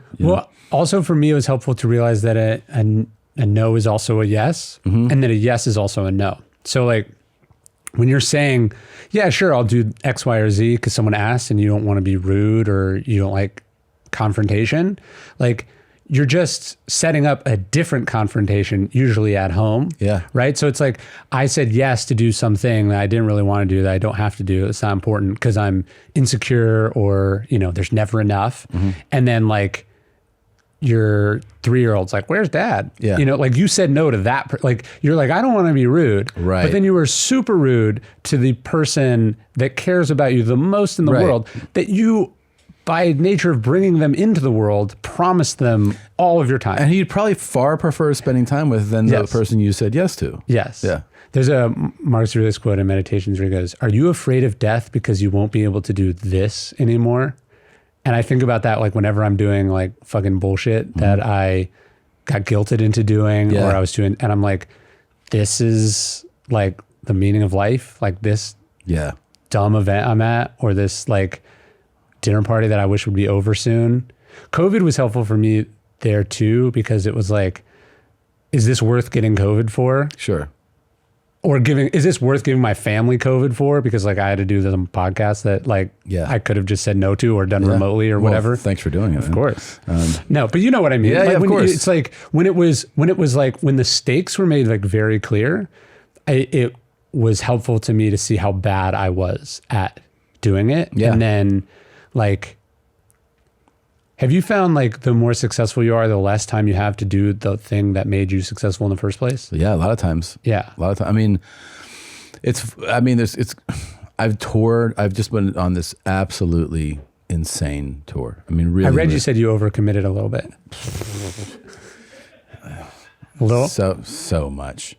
But but here's the thing. I do feel like I've learned because of this. One of those things where you go, the funny thing is I was giving people advice that I myself wasn't taking. Right. Like I was telling like younger comics, like, you don't have to like schedule your tour life this way. And then I would do the opposite of the advice that I was giving to people. Yeah. I feel like I learned my lesson, but yes, I can get into a place where I'm doing so many things and I feel like I have no time left. And then it's like, oh yeah, I got to find a stage somewhere to get on, or, you know, like I got to find time to, and it comes from overcommitting. I do feel like also that a reason I said it's a skill set to say no is that there was a time where I was so insecure about saying no. And like, I would just didn't want to say no. I didn't feel like I could say no. You know, someone's not going to like me if I say no. And then, you know, it takes just time and life, and you realize that like you can, and like, I fucking love saying no. Do you ever at something and someone's like, why are you here? And you're like, yeah, why am I here? Oh, yeah. Like when they're like, this is not a thing you should have said. Like they were excited to be there, but they were like, this is like, of course. What are you? And then that's like always super, like, that's super helpful. I wish people would do that for each other more. Yeah. Like, you're like, you could have said no to this. You did not need. And then the other thing is we're super good at judging other people for saying yes to stuff. Like what's that Saudi Arabia golf league? Golf league? Yeah, the super expensive golf league that they're paying all those people like hundreds of millions of dollars to. Is it Live or LIV? I never. But anyways, all these golfers are getting paid like hundreds of millions of dollars. Hundreds of millions to leave the PGA Tour to play for this basically corrupt Saudi Arabian golf league. Is this in line with like their soccer thing too? Because they're paying crazy. They're just throwing. It's called sports washing, where you basically throw tons of money to get like big names to sort of whatever. So like I remember looking at this, and then I got an offer to like go speak in some similar country for like $50, you know? And I was like, should I do it? And it was like, wait, you know, like, so it's so easy. It's so easy to judge, like, or we look at politicians and like, they should throw away their career by speaking out on this issue. And then meanwhile, like, you know, your boss is like cooking the books and you're just like, well, it's a job. It's a job. Yeah. Like, it's very easy to say people should draw like clear stands or say no to stuff. Totally. And then it's really fucking hard to actually do it. And you have to build it as a muscle, and no is definitely a muscle. It's a muscle. Yeah, it really is. It's something that it takes time. It takes, and it's like, I think it's the same as communication skills. Like, in other words, let's talk about this thing. Like, hey man, you upset me earlier when you said that. You don't just like, people don't just do that. Yeah. That's something that takes a long, because you're terrified to do that. By nature, you're terrified to do that, you know? And then if you work at it little by little, you get to a point where if you're paying attention and you care about not feeling like, because for me, I don't want to feel the, that unease of not bringing it up. Yes. That's what got me to having communication, developing some communication skills, is that I don't want to just sit with that inside of me. So little by little, I got to the point where I'm like, all right, Ryan, you said that, I'm going to talk to you about that now. You know what I mean? Like, but that's kind of similar to no to me, is like, you have to develop it.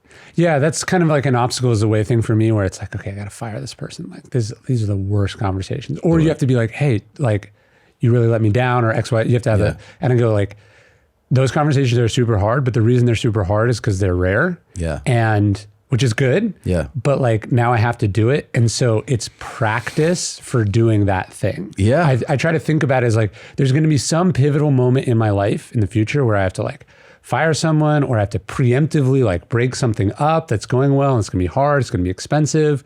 And like, by doing it here, in this relatively low stakes thing, by being like, by telling this, I don't know, like AC tech who was late for the third time that like, I'm going to go with another company, you know, like you're just getting practice doing that thing. And so it's actually not bad that it's happened. Yeah. You wouldn't have chosen for it to happen, but it did happen. And now like you have reps doing a thing that you really can't get reps in life doing anything else. Yeah. I remember firing somebody, a low, kind of like you said, like a low stakes thing, where it was like kind of what you said, like late for like the third or fourth time coming to my house, and they called me or texted me like, I'm going to be like late to this thing.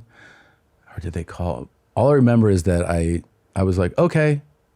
And then they called and I hung up, and I just sat there for a minute. And I was like, what are you doing? Like, and then I called them back. Don't come. I was like, yeah, don't come. Yeah. And she was like, what? And I was like, don't. Yeah. What are you talking about? Like, we had this time. She was like, no, the time. I go, no. Yeah. You know the time. I don't know what you're. Yeah. Well, you know, the traffic. And I was like, this is a city with traffic. What are you talking about? Yeah. Like, but I felt so much better. Yeah. But there was basically in the 40 years before that conversation, I would have taken that probably over and over. It took a while. Yeah, and now you're a person who's had that conversation one time, and then the next time you have to do it, you're like, okay, this is like when I had to do it with so and so, and it's like a little bit better, and you just build the muscle of being able to. It's like, I mean, obviously you go on stage a lot. I have to like do talks, but it's like people are like, stage fright, and it's like, I just am on the stage a lot. Yeah. Like the only reason it's less weird for me than it is for you is because I've done it a lot of times. That's it. Yeah. And the only way to do that is to do it a lot of times. People talk, I've brought up what like confidence as a comedian, at least. Yeah. Sometimes people go, you know, oh, this guy's so confident. Be like a young guy that has like a lot of swag. And I'm like, yeah, that's not real. That's ego. Yeah, that's not real confidence. Yeah. Real confidence, you do not develop without tons of reps. That's in what we do in getting on stage.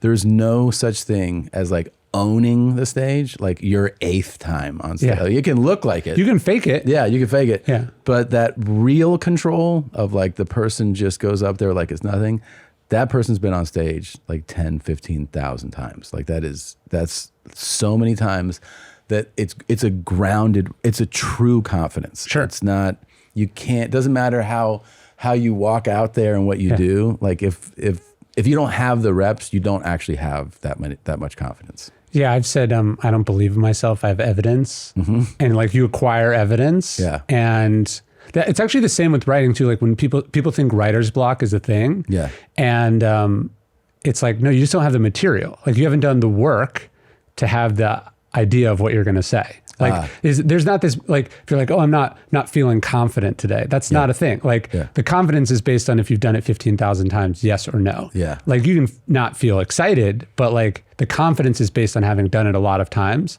And writer's block is that like you want to write, but you have not done the work that goes into writing. And then you're wanting the last stage without the previous stages. Yeah.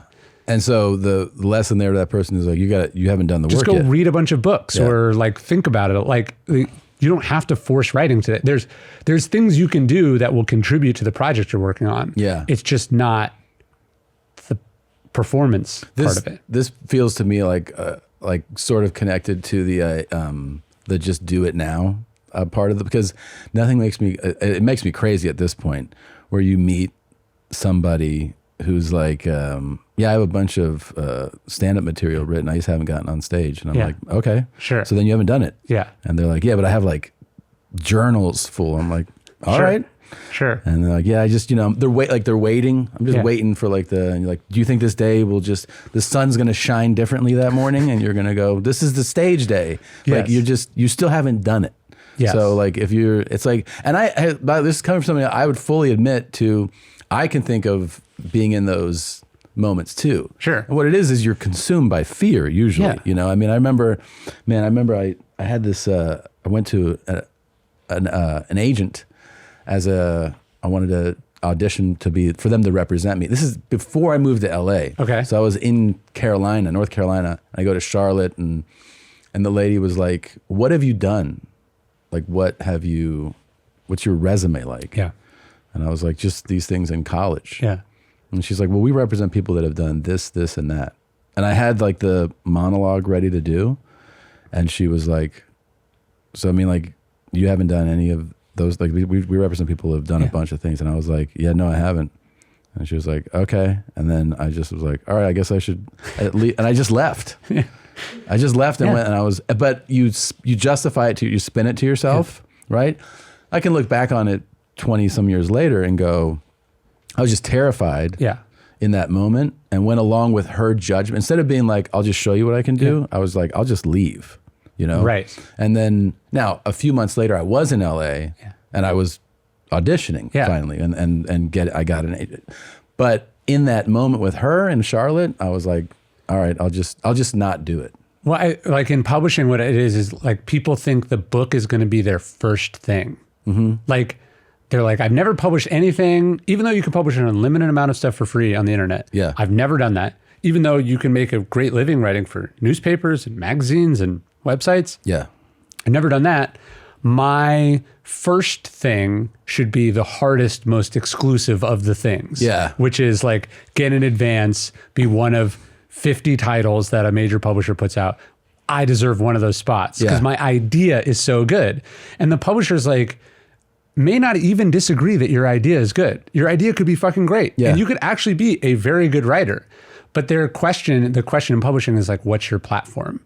They're like, we're not going to tell everyone about this. Yeah. Like, they're like, who are the fans that are buying this thing? Like, when it comes out and no one's ever heard of this person before, why would it sell more than 6 copies? And so people don't want to do, it's not even just like the work on the specific project, but they don't want to do the work of like, hey, I've been writing on even social media every day for 6 years and I have 1,000 fans or 10,000 fans or 1 million fans. Like you have to do the work of the thing first. And it's funny now because like when I went to my publisher, I was like, I want to write about obscure, ancient philosophy. They were like, oh, but now other people will. Now it's a niche. Like people can write a proposal and go, look at what Ryan's books have sold. You should buy mine. And then those books come out and they sell like 12 copies because no one has heard of that person. Right. Like they think that the books were successful because of the ideas in them. And obviously that contributed to it. That's what word of mouth is. But like, no, the reason the book sold is that I sold every single one of those books. Yeah. Like I personally sold tens of thousands of those books to individual people by the work that I did.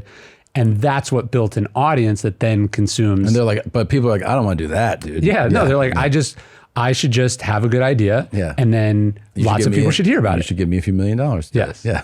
Yes. Oh, man. Yeah, that's that's not getting started with it. That was attached to the perfectionism. Yes. And that is a big, I feel like, I mean, it can apply to a lot of things, but in the arts, it's a big one. Yes. It's like you meet so many people, they're like, I want to direct. And you're like, well, I mean, like there's cameras and you can get your crew together. Like, I'm just waiting for they want to start with like a Peter Jackson, Lord of the Rings level first movie. Then like, that's my idea. That's where I am. Yeah, that's what I get. And that's not how it works at all. I don't know if you ever talk about this, but I started by telling you that, you know, I enjoy your Instagram stuff. Yeah. And I realized just recently that I was like, man, what am I doing following 2,000 accounts, you know? Oh, sure. That's a lot, I guess. I started to do this thing where I'm unfollowing accounts every day. Oh. And you know what? It feels the same thing, like the same emotions to go through, like cleaning out a closet or a desk, you know, where you're like, sometimes like I've gone through a closet where you're like, you get rid, and then you're like, I'm done with this, dude. I can't, like, you know, I spend like half an hour doing it, and I'm like, here's 20 shirts. I'm getting rid of them out of my closet, but I'm done with this for the day. It's the same like emotional toll. Interesting. Because I realized that I only want to follow either people I know, care about, love, respect, fields of, you know, photography, nature, like comedy people, and then something that either, you know, has some like fulfill something rewarding to me. And then I'm like, I don't know what the fuck I'm following. Like, what did I hit follow on? Who's Reb J26? Like, I don't know what this is. So I'll go through. Do you unfollow or you mute? I unfollow. Interesting. Yeah. I would mute somebody. Here's what I'll mute. Like a comic who's a douchebag, but I got to be like, hey, you're pretty good. Yeah, like here, I'll mute that guy. But like, where you're like, I don't want your energy in my life, but I also don't want you to think that you're not in my life. Yeah, that's also bad energy. Yeah, exactly. I don't want you to think this. It's not retribution or anything. I just, there's like this, you know, in this, we are actually this really small kind of fraternity. So you're like, but no, for an account that I'm like, I don't even know who this person is. You know, I'm like, I'm just unfollowing this. I don't want to follow this many accounts because I actually read this thing a while back and I obviously didn't follow it then, which is that, you know, if you follow like over a certain amount of accounts, then every time you like hit a refresh, it's a new thing, right? But there's so many of them are like, you're disconnected to. You're like I'm saying, you don't know what this is. Sure. You know? But if you limit it, then it's like people you know, people you care about, things you care about, and you're like, oh, but it also is not endless. You'll be like, I saw Ryan's post, I saw this post, and then you're like, I'm done with that. If you open it, it's not going to be new again. So there's not an unlimited amount of content that you could get. Yeah. That also makes sense. And so I did that. And the other thing that I've been trying to embark on is this thing about I'm trying to like not be this is my own discipline. I like doing like try different disciplines, right? So we've done like Sober October with friends, and you know, like I work out almost every day. And so like there's different disciplines. So I'm trying to not be a consumer for a month. Not buy anything? Other than like, you know, your necessities, right? Sure. But just like not, because I realize that being able to just like buy what you want when you want, it's like, I don't know, it just feels kind of... Do you also just get a lot of free shit in the mail? Oh, tons. That is, I think, a first world problem that I haven't gotten a lot of advice on, but it's fucking weird. Yeah. Because like stuff just comes. Yeah. And then you feel bad throwing it away. Yeah. And then you could give most of it away, but then also like if you're someone's like, that's cool, I would like that. And then you're just like, wow, I have a lot of fucking battery packs for my phone or what, you know, just like all this nonsense that you get. Dude, people send me hats and shirts and sweatshirts and swag and like, have you tried this coffee and this thing and this? And I'm like, and it just builds and builds and builds. And it's all sitting there, and then it just makes it look like you're a mess. Yes. You're like, this is all free shit. Yeah. But also, like, so you get that on top of the fact that I feel like you can also just buy whatever you want. They can buy things. Yeah. Right. And there's a part of that feels good. You're like, I want this is cool. Sure. I want this.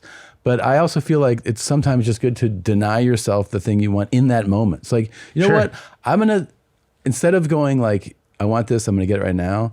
Why don't I give it a month and be like, That's I still a muscle. Sure. think about? Yeah. Do I still want that thing? Or was that just a passing moment of like walking through a store and being like, I want that, I'll get it. That's like the delayed gratification muscle. Yes. You know, like the marshmallow test? The marshmallow test. They do this test. It's probably, it makes like intuitive sense how much it's based on the science, but basically they're like, do you want one marshmallow right now or do you want 2 marshmallows in 15 minutes? Oh yeah. And if you're someone who can be like, I'll take 2 in 15 minutes, you have the ability to delay gratification. Yeah. But like kids usually don't. Yeah. Because they don't believe you usually. Don't they walk out of the room for that one with kids? And they leave the one in front of them. Yeah, it's they like see a if you eat it right now. who's like, Yeah.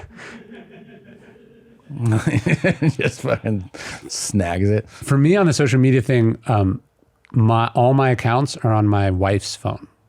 No. Yeah. So like I can't check it. And so like I can only get like, you know what I mean? And then she's like, give me my phone back, you know? And so it prevents me from spending like, I'm never on there and I'm like, I'm so glad even that, like even having it on her phone, she'd be like, are you trapped in like a scrolling cycle? And I'll be like, yeah. She'd be like, just give me my phone back. Yeah. And then I like physically cannot check it most of the day because we're not together most of the day. Yeah. And then, so I like little things like that also. That's a really good one. So then when I'm on, I don't really care. It's like, this is like my 20 minutes that I'm going to do it or whatever, but like, I'm just not sucked into it.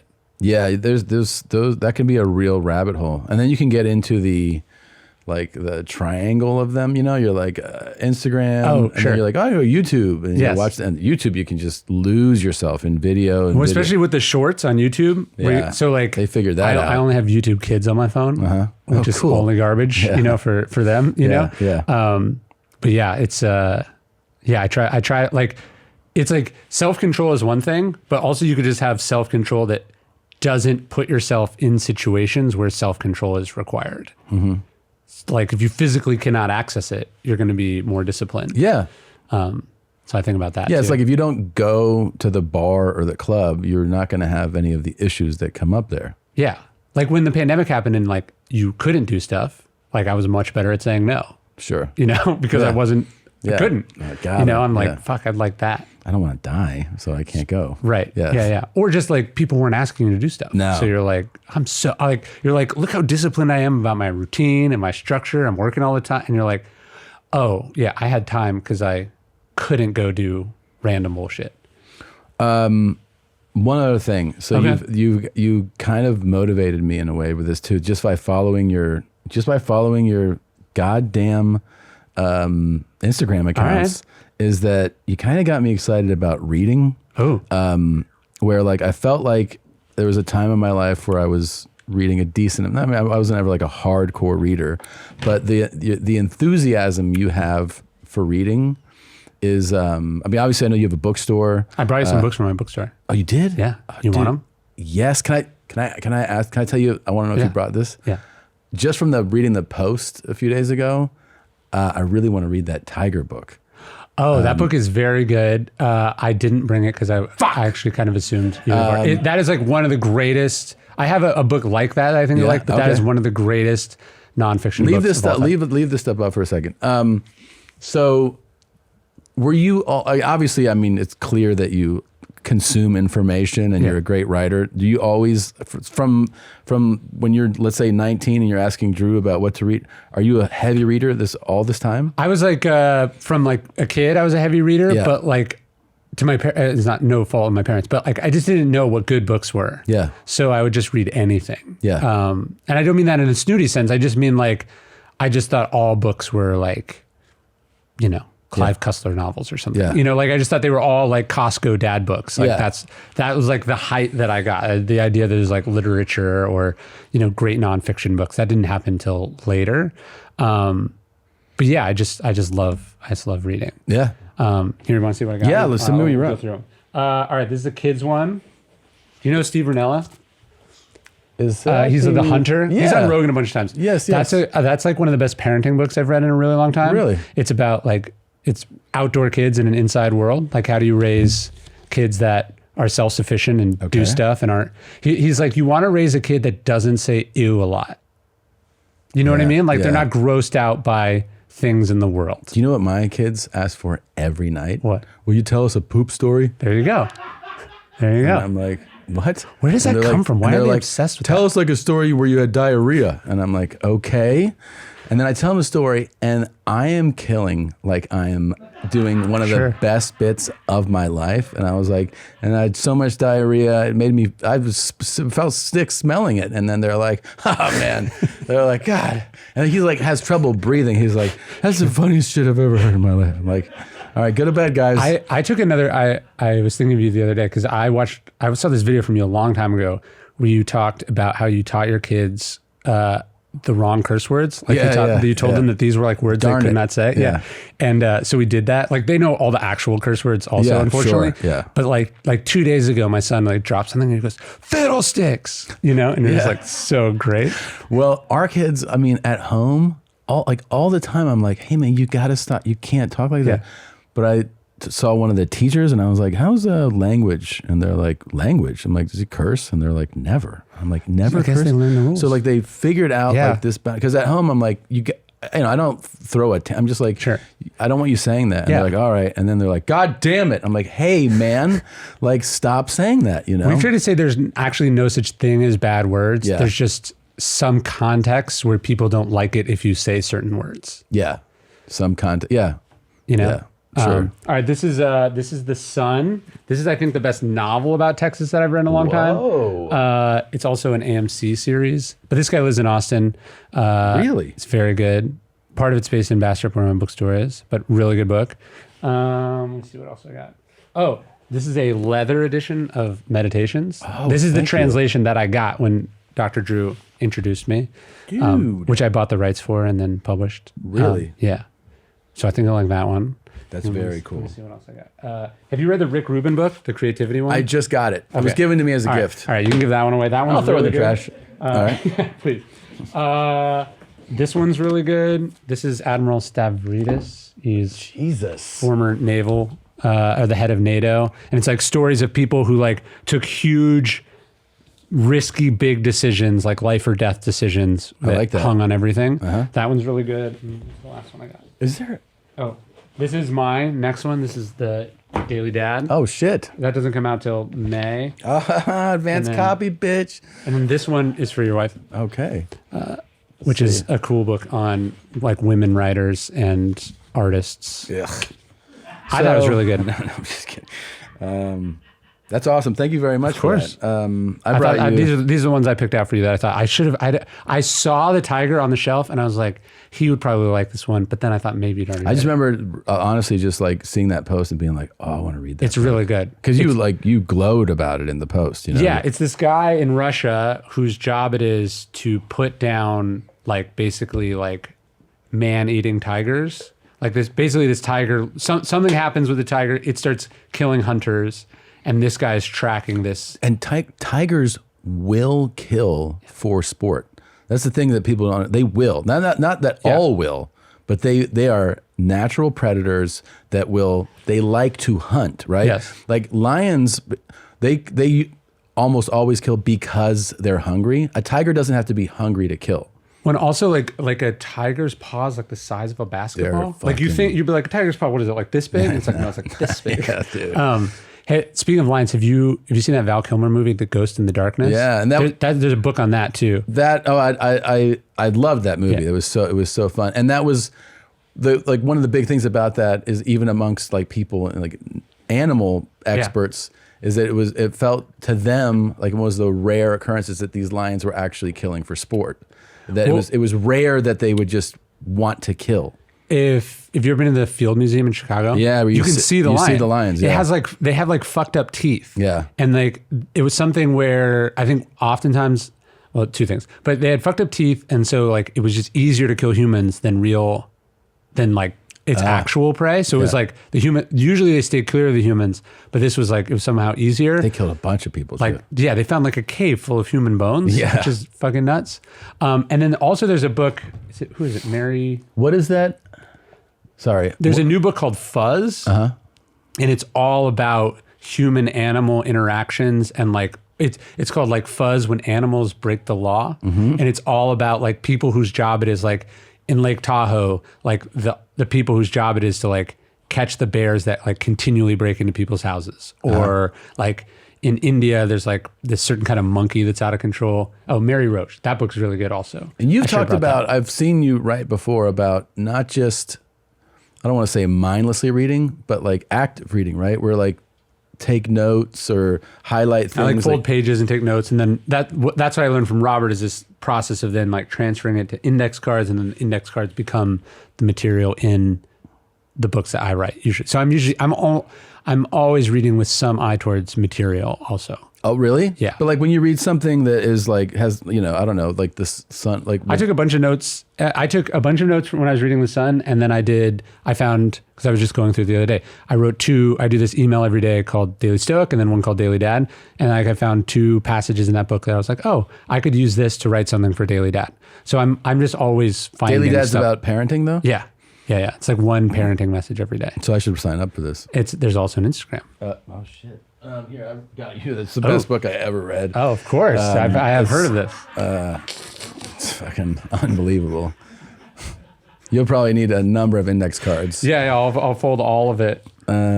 Just read the first chapter. I will. That is, but I think it's a really good thing for someone like me who I'm like, you know, I look back and I go, I haven't read a ton of books in the last decade. I've read a few, but I've never looked back at a reading experience and been like, I'm so pissed that I did. Like, it's always like an enjoyable experience. Do you read as you're writing too? Like, in other words, I usually read a lot before I start a book on that topic. And then when I'm writing on a topic, I read randomly. Mm-hmm. And then I am always amazed at things that I find when I wasn't looking. So you're sort of opening yourself up to serendipity. Mm-hmm. I think one rule, like people who read a lot quit a lot of books. Yeah. And people who don't read a lot don't get that. So they're like, I've been reading this book for 6 months. And it's like, time to quit. Like, move on from that one. Yeah. Like it sucks. Like the job of the reader is to capture your attention or the job of the writer is to capture your attention and make you think, I need to fucking finish this book. It's so good. Right.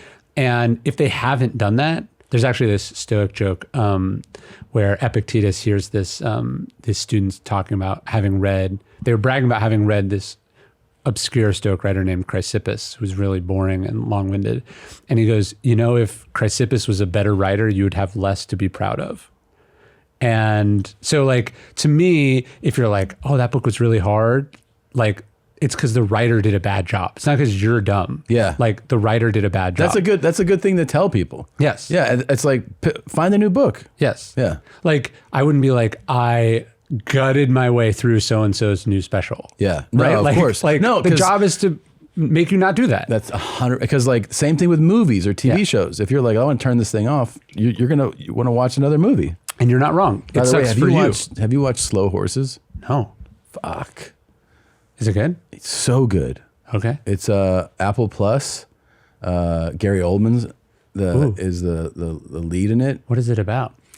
It is about the people that like the fuck up agents kicked out of MI5 go to this, they call it Slough House, and like they're like the send offs, like they're the guys that fucked up in MI5, and he is like overseeing it, and they basically get thrown into I don't want to give anything away, but they're supposed to be like just exist, like you guys just push papers, and then they get wrapped up into like high stakes scandal, and the whole cast is, but he's phenomenal, of course, and it's really well done, really like it's high level production, like it's a really, there's so many shows now. Like when I meet people that have seen every show, I'm like, you don't have kids, right? Yeah. Because I'm like, how the fuck do you watch like every show? They're like, yeah, have you seen this show? That I'm like, no. So when I stumble on something, it's really got to, like you're saying, it's got to grab my attention. I really have to like the genre, the storytelling, all that. And that one it's really good. Yeah, people are either admitting they have like 5 nannies or they are just bad parents. Like I was talking, someone's like, oh yeah, I saw Top Gun in the theater 3 times. And I'm like, you have 2 kids. Yeah. Wait, what? I haven't seen 1 movie in the theater. What are you talking about? I don't know. Do you work? What do you do? Yeah. Or you just like, you and your spouse don't like each other. Yeah. Like, you have too much time. How could you do that? How could you, like, I can't imagine being like, hey, I'm gonna go to the movies by myself, like with young kids. And my wife be like, fuck you are, you know? And then be like, I'm going to the movies to see a movie I already saw. She'd be like, what? Yeah, what are you talking about? I've seen movies on flights. Well, of course. That's totally different. And hotel. Yeah, I'm seeing movies that are like, and this show, I don't know. A lot of times I end up watching shows that people are raving about 6 years later. Yeah. You know, I'm like, oh yeah, I just started that show. Yeah, or I'm like, I'm watching The Office again, I guess. Yeah. You know. Do you like the original Office? Not as much. See, I'm the opposite. Really? I stopped watching the US Office like pretty much right away. Really? Because I was so like, I watched the British Office first, and I was like, this is the funniest fuck. And there's a tone to it. Yeah. So I thought that the tone exactly would carry. It's harsher. It's like it's more cutting, because I don't know. That's the way the Brits do it, and I think BBC allows more. But I never got into the US version, and I would give. Whenever I'm watching something, I have to be like, is this better than a rerun of Law and Order? And like, because I would rather just watch that. Yeah. Like, because it's totally self-contained. Yeah. They're not trying, like, I think that's the thing I hate about streamers, where it's like very obvious that it's like, has to be interesting at the beginning and interesting at the end of the episode. And then it can be just nonsense in between, because they just want you to let the autoplay of the next episode. That's like the whole. Is there any series that you're really into right now, or not recently? Right now? I think I've finished most of the stuff that I'm interested in, but I haven't found anything where I'm like, this is like my next thing. I already have depression knowing that there's only 2 seasons of Slow Horses. Because when you find one that you really love, you're like, you like the people. You like the people, and the storytelling and that whole world is like, you know, I'm already like, fuck, this is gonna end soon. Yeah. Yeah, and they have great like cliffhangers, and you know.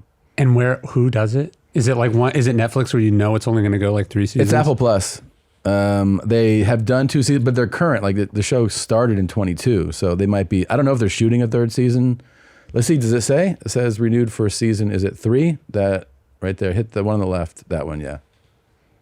Yeah, renewed for season 3 and 4. Oh, and 4. All right. Well, I'm going to get 2 more seasons in 2025. Have you watched Chad and JT Go Deep? No. Oh, it's so funny. What is that on? I think it's on Netflix. It's only like 6 episodes, but it's like basically these guys, they're like bro activists, and they go to like city council meetings, and like Dr. Drew's in one of the episodes. It's super funny. Yeah. They the first episode,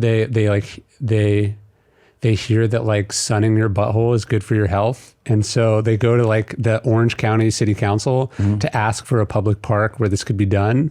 And then it's like real stuff. Like they really did it. It's like, so it's Borat with fake stuff. Yeah. And then he's like, allow me to model it for you. You know, and he like gets down like in the city council, and he's like doing it. It's the best. It's so good. Okay. They're amazing. Okay. Amazing. Okay. Chad and JT Go Deep. Oh, it's so good. I'll check the sun your butthole. I mean, my kids would love that. Dude, it's so good. And the city, like, because the city council people are used to crazy people. Oh, yeah. And like they can't tell if it's real or not. And like, oh, it's the best. Yeah, the library took my password. How about that? Yeah. Sir, what is this? Yeah, you know, like you can't talk about this here. Well, what does this have to do with the city of Orange County or whatever? You know? Did you see that? Like those dominatrixes go into the Miami city council thing, and they came in full leather, like, you know, their whole thing, and they were like, funding should be diverted to building a dungeon for us, and they gave their whole speech, and like one of them has a collar on and stuff. And were they serious? Yeah, I mean, they clearly looked to me like they were. We've played it on the show. They looked to me like they were aware, because they were like. She was a little too savvy to not be aware that this would get a lot of attention, like probably national attention, that it would go viral in some sense. But it was a real, what do you got? You got it? Yeah, looking for it right now.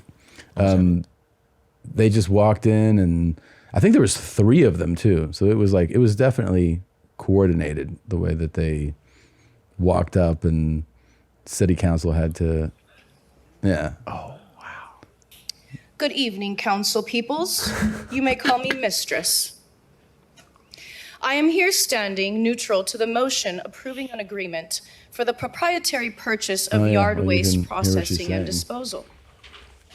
I do, however, find it interesting that you will spend almost $1 million to hide your secrets down the drain.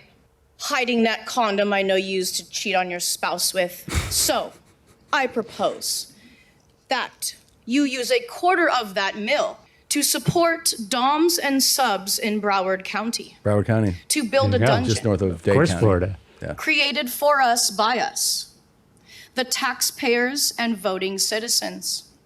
This is a great outfit. In closing, do not let this seriously. glamorous look distract you from doing You your remember duty when to take my Back demand. to the Future came out and they had us believe that this is what everyone would be wearing in 2015? They were like, 2015, it'll be floating and people will have visored, like glass helmets on. And you're like, oh yeah, that'll be 2015. I wish that's what cops wore today. People are still slobs. No, people are animals. Do you write that something about presentation? Like, oh yeah, there's a chapter on Angela Merkel, which is like wasn't the idea that you have to. It's like you have to care about presentation, but you can't care that much. Yeah, I mean, there is this. I've touched on this before. That like my father used to always say, he's like, do you know what I used to wear? He's like, do you know what people would wear to fly? He's like, a coat and tie. Yeah, Like I remember as a kid, my tie. dad was like, you can't wear that to the airport. And I was like, what are you talking And about? then now, Yeah. now people are in, not even like the house slippers. Yeah. And a tank top, but a thin one, so like your armpits are out, like, and it's cut down to here. I saw a woman get on a flight in a bikini with just the wrap, but the wrap was see-through. Like she just left the pool and went to Just the like, airport. she was walking to the restroom at the pool. Yeah, but just got on a flight. And got on a flight, and you're like, man, it's wild. It's like the complete opposite. And The best is when you see people at the airport and they don't have any bags of any kind. I talked, or a trash bag, and you're like, I don't even suitcase, but you're just like, where's your stuff? Yeah. Like I'm going tomorrow. I'm leave for LA in the morning and I fly back from LA at night, and I'm still like got a backpack and shit. Yeah. You know, but like you're like, where are you going? Where's your shit? That you have no stuff. Yeah. You checked all the things and then you're just gonna sit and stare on the airplane. When you see a hefty bag in like that, and you're like, all right, and like you don't have to. I get it. You don't have to have like a Toomey bag, but like, dude, if you bought coffee today, you can get a backpack or something at Target, right? Like you just have all your shit in a trash bag. You're out of your fucking mind. But with regard to like attire, Yes. I talked to. I think I was talking to Kirk Fox about this because we were on a flight and we're like, look at these like animals, right? And I think we ended up getting to the conclusion when we were like, why don't people? And I think some of it is tied to hope that it is a different culture and society and all these things, but you dressed a certain way when you have some hope that life can get better. Sure. And if you completely believe that everything sucks and there's no way out of anything, then why would you care? Like, I don't give a shit about what I'm wearing. Like, Well, to go back to Robert Caro, so he obviously works for himself. He's an old man, super successful. Yeah. He wakes up, he showers, he puts on a three-piece suit, and he goes to work and writes. Because when he was young, that's what a journalist wore. I mean, so that's what that was. You know, you watch old movies and the journalists are all dressed up. Yes, dressed up. Like, I mean, same with me. Like, I wake up and I shower and I shave and I put on clothes and I go to my office because, like, I mean, I could just walk in the other room and pull up my laptop and do it on the couch. But I think there's something about being environment in the office. and transition and like showing up as a professional that you have to do. And I mean, you're usually flying for work or your life is also your work. And then some of these people, they're like, oh, I'm just going to see my sister for 3 weeks. I'll wear pajamas. Yeah, whatever. Yeah. I'm going to wear pajamas tonight, so might as well put them on this morning. Yes. Yeah. I don't know. I don't want to, like, there's certain clothes that I don't want to do. Like, if I put on sweatpants, like, I don't feel like working personally. Yeah, there's I think certain things that I mean, you could probably gut it out. You could, yeah, but of course. There's something about not being a slob that I think people think of the writer or the creative like in their bathrobe just walking around. They romanticize that whole thing. It's more like actually the more you treat it like a job, the more like I think it's like an important boundary. You know, you're like when I show up to the office, like you're not supposed to wear like shirt sleeves in the Oval Office. because it's like a sacred place. Oh, really? Yeah. You're supposed to wear like always a dress jacket. shirt? Yeah. Or you can't walk into the Oval Office in a t-shirt. You know, like that's awesome. You can't. You know, there's a or the Senate dining room, which I weirdly had breakfast in a couple of times. You have to wear a suit. Like you can't just like this is a place. There's some ceremony around the office. It's not about the person. It's about the stakes of what the people who are temporarily entrusted with the authority have to. There's a dining room at DAR, Constitution Hall in DC. Yeah. That it was near the green room, and they were like, somebody talked to somebody, and they're like, "You want to see the room?" And I was like, "Okay." And they're like, "The only people who've been in this room are like the members, and the Dalai Lama, the last 6 presidents." And then they tell you a list of people that weren't allowed in the room, and you're like, "Okay, I'll check out the room." So they're like showing you the room, and then they go, someone was like, can we give them the carpet?" And I'm like, "Okay." Oh, Daughters of the American Revolution. Yeah, that's what it is. But there's a room that is like this special reception room there, right? Not the, and there's a carpet, and they're like, this carpet is made by, I think it's the same person that does the carpet of the Oval. It's a very famous carpet maker. Sure. And so it's kept rolled up, and they put it out just for special events. Wow. And then, so they asked if I could, I think my tour manager asked, and they were like, "Okay." So then they had to move a bunch of furniture, roll out this carpet. And I was like, wow, like you see it and you're like, this beautiful carpet. I don't know what to say, man. And they're like, it's like $5,000 a square foot or something. And you're like, holy shit. And they're like, don't fucking bring a drink on that. And you're like, okay. And then, they let us take pictures of take pictures of the carpet. Like it was a whole thing. Sat there, and then, they're just like, all right. And then it was a whole process. A team of people came, rolled it up, put all the stuff back. And they were like, you understand the privilege you just have seen? Do you have any like sacred things like in your space that you like touch or like think about, like that like prime you to do what you do? To do work like that? Yeah. No, well, if I'm writing, because like writing stand-up for me is not like writing the book or something, or writing a script. That stuff I do more like what you're asking right now, which is like, I like looking at this section of a dresser and like a couple items. I like looking at this "be uncomfortable" phrase, like a reminder of it. Sure. And so there's a couple photos, so I'll do that. And then I just like to clear. I like to clear this. I find that I have a real trouble with like piles. Yeah. And so I like to eliminate them before I work.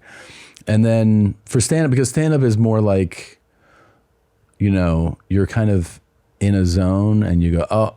Yeah. And then you make notes of that. Sure. And then you do it, and then you listen to it maybe later and you make notes. But it's not the same, for me, not the same process of like, I'm working on this book or I'm working on this script. That's more in line. You don't like show up for work. It's more like everything is your work. In stand-up, I feel like you're kind of just going through things, and it's about being tuned in. In other words, you can tune out and be like, I don't know how to write stand-up material. But if you kind of lean in, you can figure it out. You can figure out how to do it. But it's not so much like I'm going to sit at a desk. Interesting. But that is how writing the book works. Yeah. Wow. Yeah. What do you do? Yeah. I mean, I have my office, which is like near the bookstore, and then actually I just bought Joan Didion's desk chair. Ooh. And so that's like my new thing. The desk chair. Is it an awesome desk chair? It's pretty cool. I mean, it's old. Yeah. She's like a little old lady, was. So I just got that, and then I have like little things. Like I have this like stone. I just found this cool. It's like a Paleolithic like stone tool that like humans chipped out of like thousands of years ago. And then I also have a knife, like a pen knife from like when the Romans, like, so like this would be like, oh, this could be a thing. Really? Yeah. A knife from that era? It's like a little, like, it's like, it would be like one of the knives that like they stabbed Julius Caesar with, that like a person would carry in their toga. Wow. And that's kind of just like sitting on my desk and I fool with it. Is that a fortune to get something This like that? was not, no. Really? But yeah, I have like little, and then I have like, not poster, I have like prints or like, is your be uncomfortable thing is just something you scrawled or interesting? Yeah, like little like sort of mantras or reminders like that is really, I think like is important. Yeah. Just the space. Like I believe in vibe. Vibe is a big thing. Yeah. A creative space. Yeah. There's no way you can ignore the vibe. That's nonsense. I don't buy that at all. Yeah. No, it's all about the vibe in that room. Yeah. Right now it's got too much bullshit in it though. Interesting. And half of it's that free fucking shit we were just talking about. Yeah. Right. Yeah. That you feel bad getting rid of. Yeah. And sometimes I move it from one pile, like this pile, to like a chair pile. So now it's all just sitting on this chair. And I'm like, I don't know. Yeah. And then someone comes into the office to sit down and I'm like, just move that shit over there. Right. I hate it. It's making me upset right now to think about it because I know I should just go in there and spend the time. That's the thing, is the time to make the room what it should be. Every time like something comes in, I don't want this, I just throw it right in the trash. That's like, oh shit, they sent that so I could specifically test it and then talk about it on the podcast. You know what I mean? Like it's whenever I like make the decision to like get rid of the thing, it's always the wrong thing. Yeah. You know, it's like, I just sent that to you. And Yeah. Yeah. But yeah. But then I'll keep like a fucking, like a screw, like that I don't know where it goes. I'm like, well, that should stay. What if I need that screw for something, you know? We had someone like come like organize our house and she was like, there was a box of wooden boxes. You know, like stuff comes, it'll come in like a wooden box. Yeah. And you're like, I can't just throw away a wooden box. It's different than a cardboard box. Yeah. Like, she's like, you have to pick how many wooden boxes you're keeping. Sure. You know? Yeah, because it's like 0 wooden boxes. You go like a wooden box is pretty cool. And right. I feel the same way about. I'm such a hoe for like bags and pouches, like anything leather bound or something. Like I'm like we should keep all those. You know, and like I'll collect them. Yeah. To the point where I'm like, I don't know how many backpacks and bags I have. It's like countless at this point. Yeah. Whenever I do a talk and they're like, and then they leave like a bag full of shit in your hotel room, and you're like, it's the backpack, and then I come home, and then we have literally a section of our house of backpacks. Backpacks, yeah. And it's like I have the backpack. I bought the backpack that I use. Right. You know, that's like the one you like. And yes. The chances that this new free backpack is going to go into the rotation is 0%. It should be given away. But you can't get rid of it. I know. I'm going to go home right now and give away a bunch of shit. There's nothing anybody can say to talk me out of it. Do you have this stuff go to your house? That's the other problem. I try not to. Yeah. But sometimes these assholes will be like, here, this came for you. And they put it in my trunk. Yeah, it's your fucking fault. I got to put blame on somebody. Yeah, that's right. Raise your hand. No, you take it home. They don't want it either. They're like, here you go. Then I drive home and I'm like, what is this? I don't know why I brought this home. Well, this is in the car for like 2 months first. You know what? I'm going to start with these books. Guys, get rid of these fucking books. Speaking of which, here's a bag for the books. Oh, good. I love bags. I love bags. Great. I'm keeping this. The books are going in the trash. All right. Dude, it was a real treat to have you, man. Awesome. Thank you. Thank you for coming. My pleasure. I hope we can do it again. Yeah, I would love that. And something ever happens to Bert, which it looks like it's probably going to, you could sit here all the time. Okay. Okay. Oh yeah. What do we, newest book? Wait, what's the newest one? The newest one is the Daily Dad one, but that's not out till May. Oh, it's not till May. And but Discipline is Destiny is the newest one. Okay, so that's the one that I was just reading. All right, Discipline is. I honestly, I think you can tell. I really enjoyed it. It looks like there's some wear and tear on it. So oh yeah, man, I've been reading this thing. I have The Obstacle is the Way here. Although is the page folded, the cover folded because you didn't finish? No, I finished. Okay, I finished. All right, I'm marking something I liked. Man. Okay, I'm just checking. Shit, dude. God. Do you think I'm not going to read the afterword? Why just no? On a podcast, you're like, I got 2/3 of the way through. That's no, good. no. I didn't cue you. All